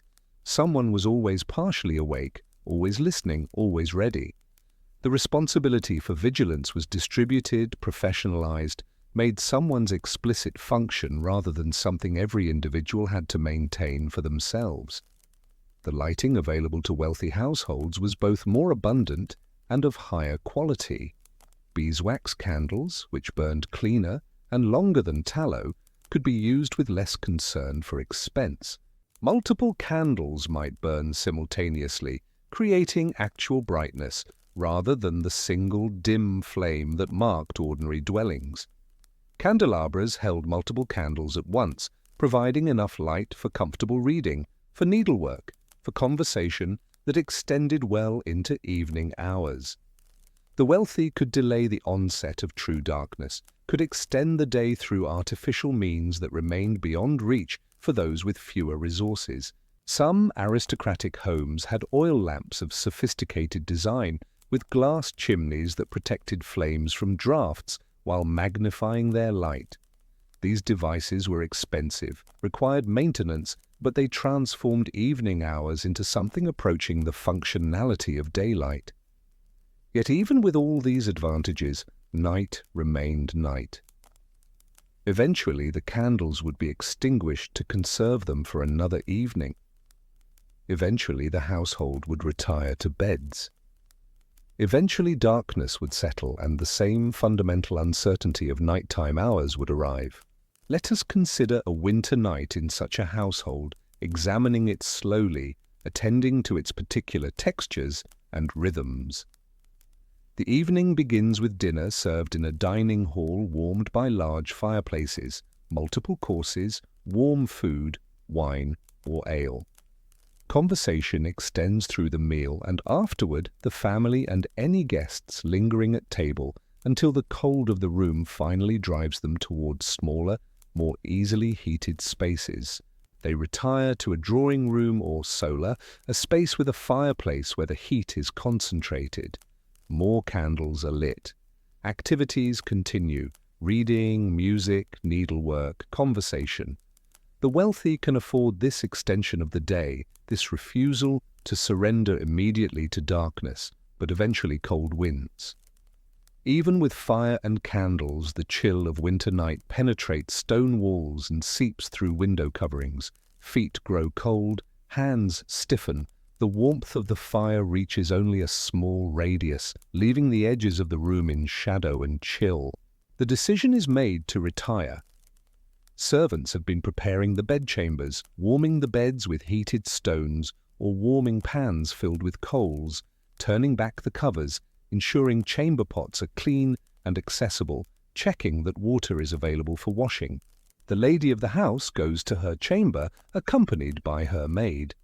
The process of preparing for bed is elaborate, nothing like the simple shedding of an outer layer that Margaret might have managed.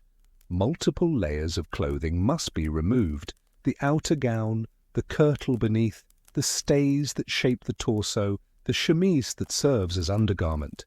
The maid's hands perform this disrobing with practiced efficiency, unlacing, unhooking, removing each garment, and folding it for morning. The lady stands passive, cold despite the fire burning in the bedchamber hearth, arms raised or lowered as needed, turning when directed. A nightgown is brought forth, soft linen or even silk, loose and long, designed for sleep. It provides warmth and modesty, but little else. A nightcap covers the hair, which has been unbound and perhaps briefly brushed. The lady climbs into bed, slipping between sheets that have been warmed but are already beginning to cool. The maid arranges blankets and coverlets, tucking them around her mistress, creating layers of fabric that will trap body heat. The bed curtains are drawn closed, leaving only a small gap. The maid settles onto her pallet in the corner, still dressed, still ready to wake if needed. A single candle remains burning on a stand near the door, providing just enough light that the room is not in complete darkness. For a time, the lady lies in relative comfort. The bed is soft. The linens are clean and smooth. The warmth from the warming pan has taken the harsh chill from the immediate sleeping area. She is enclosed by curtains, protected, separated from the larger darkness of the room. But comfort is relative. The room is still cold, cold enough that her face, exposed to the air outside the blankets, begins to feel the chill. Her breath is visible when she exhales. The tip of her nose grows cold. She pulls the blankets higher, covering her face partially, breathing into the small space between fabric and skin. This warms the air she breathes, but also makes it stuffy, slightly suffocating. She adjusts, finding the balance between cold and confinement. Sleep comes more easily than it would for Margaret on her straw mattress.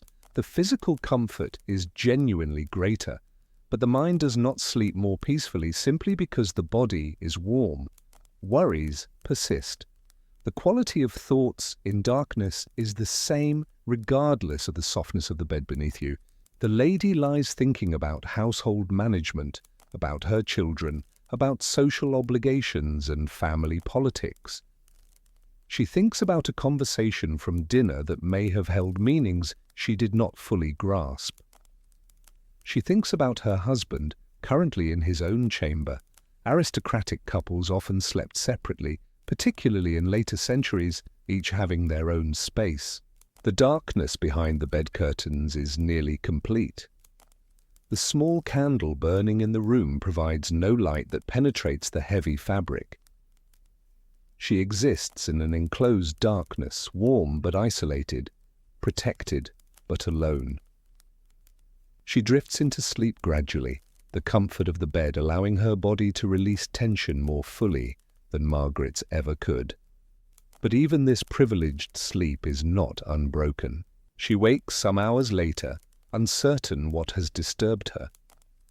Perhaps a sound from elsewhere in the house, footsteps, a door closing, a servant moving through nighttime duties. Perhaps simply the natural waking that comes between first and second sleep. She lies in darkness, disoriented for a moment, then remembering where she is. The bed curtains create a space so enclosed that she cannot see them, cannot orient herself visually. She must remember the arrangement, must trust her memory of the room's layout. She calls out softly for her maid. There is a stirring from the corner, the sound of someone waking from light sleep. The maid's voice responds, asking what is needed. The lady requests the chamber pot. The maid rises, strikes a light from flint, lights a candle from the one still burning near the door. She brings both the candle and the chamber pot to the bedside, drawing back the bed curtains to allow her mistress access. The sudden light is startling after complete darkness. The flame seems bright, though it is only a single candle. The lady rises from the bed, feet finding the floor, body tensing against the cold that immediately penetrates her nightgown. The process is managed with as much dignity as possible, the maid standing discreetly aside, holding the candle, ready to assist if needed, but averting her gaze. This is intimate labor, this tending of bodily needs in darkness, but it is also professional, expected, part of the maid's duties. The lady returns to bed. The maid replaces the chamber pot, extinguishes the candle she lit, returns to her pallet. The curtains are drawn closed again. Darkness returns. But now the lady is fully awake. The interruption, brief though it was, has brought her consciousness back completely. She lies in the darkness, waiting for sleep to return, listening to the sounds of the house settling around her. From somewhere distant, a clock chimes. This is one of the great advantages of wealth. Mechanical clocks, though expensive and not always reliable, existed in some aristocratic households from the late medieval period onward. The sound of the clock means time can be known, measured, made comprehensible, even in darkness. The lady counts the chimes. 3. It is 3 in the morning, that cold hour before dawn when the night is deepest and sleep most elusive. She knows now that several hours remain before morning. This knowledge is both comforting and oppressive. She tries to settle back into sleep, adjusting her position, seeking comfort in the soft mattress. But now she is aware of small discomforts, a wrinkle in the sheet beneath her, a place where the blankets have shifted and created a gap that admits cold air, an ache in her shoulder that might be from sleeping on it wrong, or might be something more concerning. Her thoughts begin to circle, as thoughts do in the deep night. She thinks about her health, about symptoms she may have noticed or imagined. She thinks about her children and their futures. She thinks about debts and expenses, about the management of the household, about 1,000 small concerns that daylight would render manageable, but that darkness magnifies. Time passes unmeasured now, the clocks chiming having provided only a single reference point. She drifts in and out of light sleep, never quite achieving the depth of rest that came earlier in the night. When she next fully wakes, there is a subtle change in the quality of darkness. Not light yet, but perhaps the very first suggestion that light is approaching. Or perhaps this is imagination, the hope for dawn creating the perception of its approach. She lies quietly, waiting. The maid still sleeps in the corner. She can hear soft, regular breathing. The house is silent except for the occasional creak and settle of old wood adjusting to temperature changes. Gradually, very gradually, the darkness does begin to thin. The bed curtains, heavy though they are, cannot completely block the approach of dawn. A greyness seeps through, replacing the absolute black with something slightly less absolute.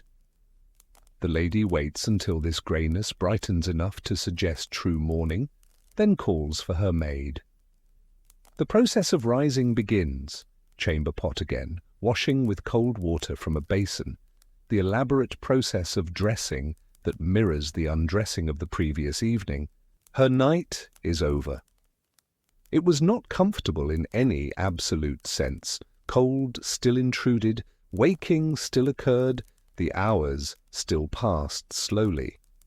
But it was undeniably easier than the night experienced on a straw mattress in a single-room dwelling with no servants to call upon, no clock to mark time, no softness to cushion the body's weight. Let us consider now a different privileged night, the night of illness, when wealth provides access to care but cannot prevent suffering. The lady has fallen ill. Not seriously, perhaps, but enough that fever has taken hold, that her body aches, that sleep is even more elusive than usual. The physician has been called, has examined her, has prescribed remedies that may or may not help. Her chamber becomes a space of vigilance.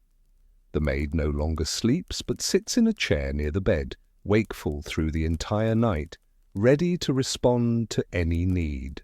Additional servants are assigned to support this care, one to tend the fire constantly, keeping the room warmer than usual, one to fetch whatever might be needed from other parts of the house.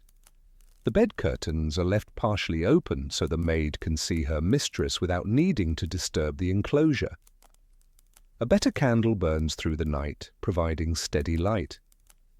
The lady is not alone in darkness, but surrounded by attention, by care, by the labor of others dedicated to her comfort. Yet illness makes night unbearable regardless of these advantages. The fever creates discomfort that no soft mattress can ease. She is too hot beneath the blankets, then too cold when they are removed. Her body aches in ways that shifting position cannot relieve. Her thoughts become confused, circling and fragmenting with the fever's influence. The maid offers water, adjusts blankets, places cool cloths on the lady's forehead. She performs these tasks with gentle efficiency, speaking soothingly, providing human presence in the difficult hours. This is valuable labor, this vigil through the night, this attention that allows the sick person to rest as much as possible rather than having to tend to their own needs.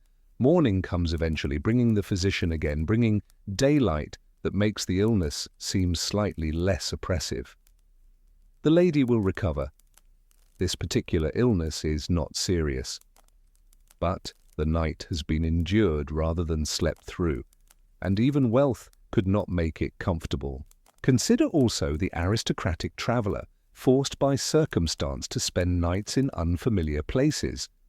Travel in pre-industrial times was difficult for everyone, but wealth could purchase better conditions, a private room at an inn rather than a shared space, a better bed than the common sleeping areas where multiple travellers might lie side by side. Even so, the traveller's night is marked by unfamiliarity and vigilance. The room is strange, the sounds are different from home. The bed, even if of reasonable quality, is not their own bed with its familiar contours and smells. The door may have a lock, but is it secure? Are the other guests in the inn trustworthy? Where are the servants, and can they be relied upon? The aristocratic traveller lies in darkness in this strange room, listening to unfamiliar sounds, other guests moving through corridors, the innkeeper's family in rooms below, horses in the stable attached to the building, the sounds of the street outside. Every sound requires interpretation. Every creak might be something concerning. Sleep comes poorly in such circumstances. The body remains tense, never fully relaxing. The mind stays partially alert, monitoring for threats. Even wealth cannot purchase the security of familiar surroundings. Morning brings relief.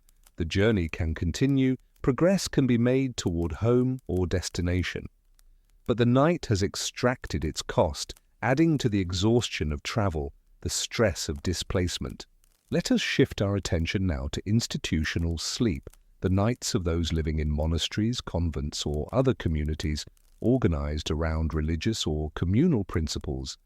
These nights followed different rules, shaped by bells and prayers and shared schedules. In a monastery, sleep was structured, regulated, interrupted by design. The monks retired after Compline, the final prayer service of the day, sometime around 8 or 9 in the evening. They slept in individual cells or in a communal dormitory, depending on the monastery's size and wealth. But this sleep was intended to be interrupted. At midnight, or shortly after, a bell would ring for matins calling the monks to prayer. They would rise from beds, dress in the darkness or by dim light, make their way through cold corridors to the chapel. The night office of prayers could last an hour or more, depending on the day and the liturgical calendar. The monks stood or sat in the cold chapel, chanting psalms, listening to readings, performing the ritual work that structured their lives. Their breath was visible in the candle-lit space. Their bodies ached from cold and interrupted sleep. When matins concluded, they returned to bed, to what remained of the night, to second sleep, which would last until the bell rang again for lauds at dawn. This pattern was not occasional but perpetual, night after night, year after year. The monastic night was both more structured and more demanding than ordinary sleep. The monks knew precisely when they would wake because bells determined it. But they also knew they would be woken, that their sleep would be fragmented by design, that comfort and rest were secondary to religious observance. Some monks found peace in this rhythm, the predictability, the shared nature of the experience, the sense of purpose. These factors could make the difficulty bearable, even meaningful. Others struggled constantly, fighting exhaustion, resenting the interruption, enduring rather than embracing the pattern. The elderly monks suffered particularly. Rising in cold, walking through dark corridors, standing through long prayer services, these demands wore away at aging bodies. Many developed chronic ailments. Sleep deprivation accumulated over decades, taking its toll. Yet, this was considered virtuous, the sacrifice of comfort, the willingness to interrupt rest for prayer, the acceptance of hardship. These were marks of dedication, of spiritual seriousness. The difficulty was part of the point. Convents followed similar patterns, though sometimes with slight accommodations for the women's perceived physical fragility. The cold might be slightly less severe if resources allowed better heating. The midnight office might be somewhat shorter, but the fundamental structure remained: interrupted sleep, prayers in darkness, the night divided into segments determined by bells rather than natural rhythms. Let us consider now the military garrison, another form of institutional night. Soldiers stationed at forts or castles lived in organized communities, where sleep was structured around security needs rather than religious observance. Guards were posted through every night, rotating in shifts that ensured some men were always wakeful and alert. For those on guard duty, the night was entirely sleepless. Hours of standing in cold and darkness, watching for threats that might never come, fighting the body's demand for rest while maintaining vigilance. For soldiers not on duty, sleep occurred in barracks, communal sleeping spaces where men lay in rows, bodies close together for warmth. Snoring and restlessness multiplied across dozens of individuals. Privacy did not exist. Silence was impossible. Light sleep was necessary because disturbance could come at any moment. The military night was organized around the assumption of threat. At any time, an alarm might sound, requiring immediate response. Soldiers learned to sleep lightly, to wake fully alert, to move from sleep to action without the gradual transition that civilian life might allow. This took its toll. Chronic sleep deprivation became normal. The body adapted as much as it could, but exhaustion accumulated. Men became irritable, prone to mistakes, slower in thought and reaction. Yet this was simply the condition of military life, accepted as necessary. The officers slept in somewhat better conditions, private or semi-private rooms, better beds, the privilege of occasionally sleeping through the night without interruption. But even they remained subject to sudden calls to action, to nights when crisis demanded wakefulness, to the overall atmosphere of vigilance that military life required. Across all these different contexts, aristocratic homes, inns, monasteries, military garrisons, certain patterns emerge. Night remained fundamentally challenging regardless of resources or circumstances. Darkness pressed close, cold penetrated, sleep arrived in fragments, the body never achieved complete rest. Wealth and privilege could soften these experiences but not eliminate them. A soft mattress was genuinely more comfortable than straw, but it could not prevent the mind from circling with worries in darkness. Multiple candles provided more light, but eventually they were extinguished and darkness returned. Servants could tend fires and respond to needs, but they could not make the night pass more quickly or guarantee that sleep would come easily. The fundamental condition of night, its length, its darkness, its cold, its uncertainty, was shared across social classes. The wealthy endured it in greater comfort, certainly. They had advantages that made significant differences in immediate experience, but they could not escape it, could not opt out of the basic reality that night meant waiting in darkness for dawn to arrive. Even the very wealthy, even royalty, experienced interrupted sleep, cold that penetrated despite fires and blankets, hours that passed slowly in darkness. The grandest bedchamber in the finest palace was still dark when candles were extinguished. Time still could not be hurried. Morning still came only when it came. This is perhaps why dawn held such universal significance. Regardless of who you were, regardless of what resources you commanded, the arrival of light meant relief. The long, difficult night was ending. Visibility was returning. The day, with all its work and challenges, at least offered light and warmth and the sense of time moving forward. The rhythm of night and day shaped all human life before electric lighting. The sun set and darkness fell, and everyone, peasant and noble, servant and master, monk and soldier, entered that same fundamental condition of reduced visibility, cold, and uncertainty. The experience varied in degree but not in kind. Imagine yourself now in that aristocratic bed, surrounded by soft fabrics and warm blankets, servants nearby, a clock marking time in the distance. The night is still long, you are still alone with your thoughts. The darkness still presses close despite all your advantages.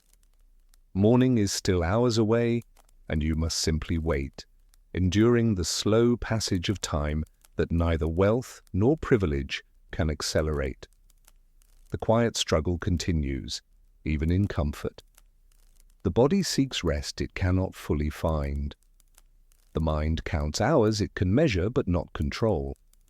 And eventually, as it always does, dawn arrives, not because you are wealthy or powerful, but simply because the earth continues its rotation, bringing light back into the world regardless of who has suffered through the darkness.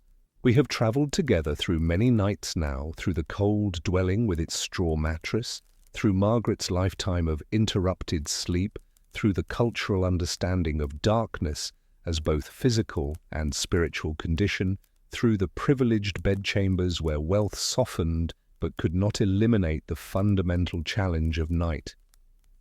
Let us rest here for a moment, in this quiet space between their world and ours, and consider what we have witnessed. For thousands of years, human beings lived with night as an absolute condition. When the sun set, darkness fell with a completeness that is difficult for us to comprehend. There was no switch to flip, no button to press, no reliable way to banish the dark or to know with certainty how many hours remained until morning. Every single person who lived before the age of electric lighting experienced this. The peasant on the straw mattress and the noble in the curtained bed both waited in darkness for dawn. The young mother rising to nurse her child and the elderly person lying awake with pain both moved through those long hours without reliable comfort or certain knowledge of time. Sleep came in fragments, interrupted by cold, by discomfort, by sounds that demanded interpretation, by the body's own needs.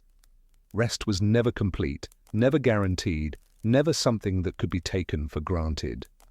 The deficit accumulated, night after night, year after year, across entire lifetimes.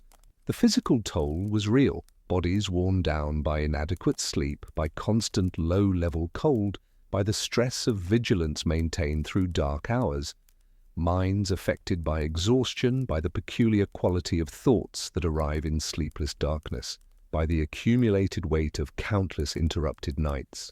Yet people endured. They rose each morning despite incomplete rest and faced another day's labor. They returned each evening to the same difficult conditions and began again the slow struggle towards sleep. They lived entire lives within this pattern, knowing no alternative, accepting it as simply the nature of existence. The cultural frameworks they built around night, the beliefs about spirits and dangers, the rituals and prayers, the careful management of fire and light, these were not superstition or irrationality, but reasonable responses to genuine challenges. Darkness was dangerous, physically and psychologically. The measures taken against it were adaptations, survival strategies that made unbearable conditions slightly more bearable. When we encountered the concept of segmented sleep, first sleep and second sleep with waking hours between, we touched something profound about human flexibility. If this pattern was indeed common, it suggests our ancestors adapted their very sleep architecture to accommodate the conditions they faced. The long dark hours could not be shortened, so consciousness itself adjusted, finding ways to occupy that middle-of-night waking period with quiet activity, with prayer, with intimacy, with contemplation. This was not optimal, it was compromise. But it was also remarkably human. The ability to make meaning and structure, even in difficult circumstances, to find ways of living that worked well enough to continue. Margaret's life, ordinary and unremarkable as it was, carried within it the accumulated experience of millions. Her exhaustion was their exhaustion. Her nights of broken sleep, of worrying in darkness, of waiting for morning, these were universal experiences repeated across continents and centuries with only minor variations. She is gone now, and her nights are ended, but understanding what she endured helps us grasp something important about the human past. The grand events we learn about, wars, political changes, cultural achievements, all occurred against the backdrop of these ordinary struggles. Every historical figure we know by name lived through countless nights like the ones we have explored. The soldier who fought in famous battles returned each night to cold and inadequate sleep. The artist who created lasting works woke multiple times through darkness, shivering, uncertain of the hour. The philosopher whose ideas shaped civilizations lay awake with the same physical discomforts and mental restlessness that troubled everyone. Night was the great leveler, the common experience that transcended differences of wealth, status, and achievement. Everyone waited in darkness, everyone struggled toward rest, everyone hoped for dawn. And then, remarkably, this changed. The transformation came gradually at first, better candles, improved oil lamps, gas lighting in cities. But the true revolution arrived with electric light, with the ability to turn night into day at will, instantly, reliably, affordably. Within a few generations, the fundamental human experience of night was transformed. Darkness became optional. Time became knowable at any moment. Sleep could occur in warm, controlled environments. The ancient pattern of segmented sleep gave way to continuous rest, and within decades, the older pattern was forgotten so completely that its rediscovery by historians seems strange and unlikely. We are the inheritors of this transformation. We live in a world where night has been conquered, where darkness exists only if we choose to allow it. We can know precisely what time it is at any moment. We can control temperature with precision. We can distract ourselves endlessly, avoiding the silence and stillness that our ancestors had no choice but to endure. This is an extraordinary privilege, one so complete that we rarely recognize it as privilege at all. We take for granted that sleep will occur in warmth and safety, that morning will arrive at a predictable time, that the night holds no real uncertainty or threat. But perhaps there is value in occasionally remembering what was lost, or rather, what was escaped. The nights we have explored together were difficult, uncomfortable, often miserable. No reasonable person would wish to return to them. Yet they were also deeply human, marked by endurance and adaptation, and the quiet persistence of life continuing despite hardship. Our ancestors were not defeated by their nights. They found ways to live, to love, to create meaning, to raise children, and build communities despite the nightly return of cold and darkness. Their resilience was not heroic in any dramatic sense. It was simply the steady continuation of existence under difficult conditions. When you lie down tonight in your warm bed, in your climate-controlled room, with your phone showing you the exact time and with electric lights available at the touch of a switch, you might spare a thought for all those who came before, for Margaret and Thomas and their children, for the anonymous peasants and servants and soldiers, for the monks rising at midnight for prayer, for the nobles in their curtained beds who still suffered through long dark hours. They would marvel at the comfort you take for granted, the reliability of your rest, the certainty of your mornings, the absolute conquest of darkness that electricity has provided. But they would also recognize something familiar in you. The body that seeks rest is the same body. The mind that circles with worries in darkness is the same mind. The hope for morning, for light, for relief from the difficulties of night. These are constants that technology cannot entirely eliminate. You are separated from them by centuries and by transformations so profound that your lived experience bears little resemblance to theirs. Yet you are also connected by the basic facts of being human, of having a body that tires, of facing the daily cycle of light and dark, of seeking comfort and safety and rest. The rhythm of their days and nights shaped the rhythm of human civilization for millennia.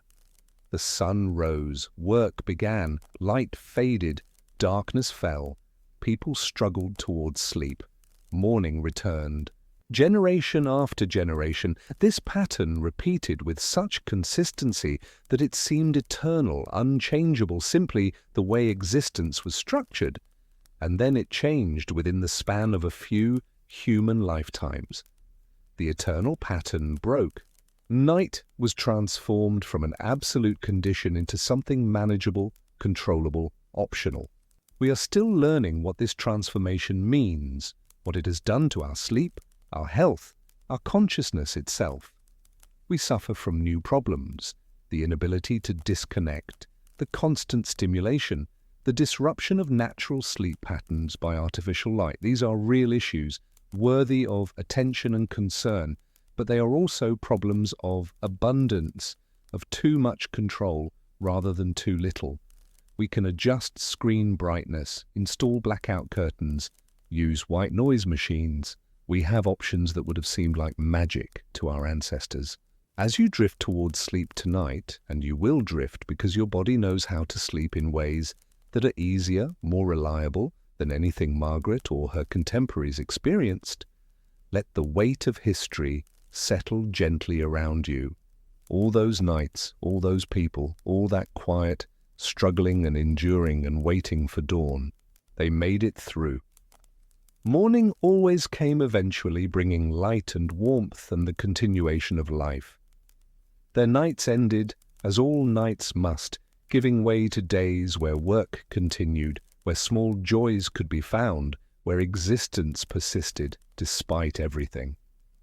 Your night will end too, more comfortably than theirs, more predictably. You will wake to an alarm rather than uncertainty. You will rise in warmth rather than cold. You will know immediately what time it is, what day it is, what awaits you. This is the gift of modernity, not just the technology itself, but the liberation from that ancient pattern of struggle and endurance that shaped so many human lives. We are freed from the hardship of their nights, though perhaps we have also lost something of the patience, the resilience, the acceptance that came from living within such strict limitations. Rest now, in your comfortable bed, in your controlled environment. Let sleep arrive, continuous and restorative, in ways that were once impossible. Let the morning find you rested, warm, safe, privileges so complete they feel like simple normality. And when you wake, perhaps carry with you a quiet appreciation for how different your night was from the countless nights that came before, for the transformation that separates your experience from theirs, for the simple, profound comfort of darkness that can be banished at will, of cold that can be defeated, of time that can be known, of sleep that can arrive whole rather than fragmented. The nights that rarely ended well are ended now, replaced by nights that offer genuine rest. This is no small thing. This is one of the great victories of human civilization, the conquest of darkness, the taming of night, the creation of conditions where sleep can finally be what it always should have been, a true restoration, a genuine refuge, a reliable passage between days. Sleep well, then. Sleep in the comfort that generations struggled toward but never achieved. Sleep knowing that morning will come, that you will wake warm and rested, that the long, difficult nights of the past are truly past. The rhythm of their nights is broken now, replaced by the rhythm of yours. Their struggle is ended, their darkness is conquered, and you are the inheritor of that victory, living in the transformed world their endurance helped create. Let yourself drift now. Let the quiet history we have traveled through together settle into the back of your mind, a gentle reminder of how far humanity has come, of what comfort truly means, of the simple miracle of a night that ends well. The darkness holds no power over you, the cold cannot reach you, the uncertainty is banished. Sleep arrives when you allow it, and morning comes precisely when expected. This is your night. Rest in it. Rest deeply. Rest well.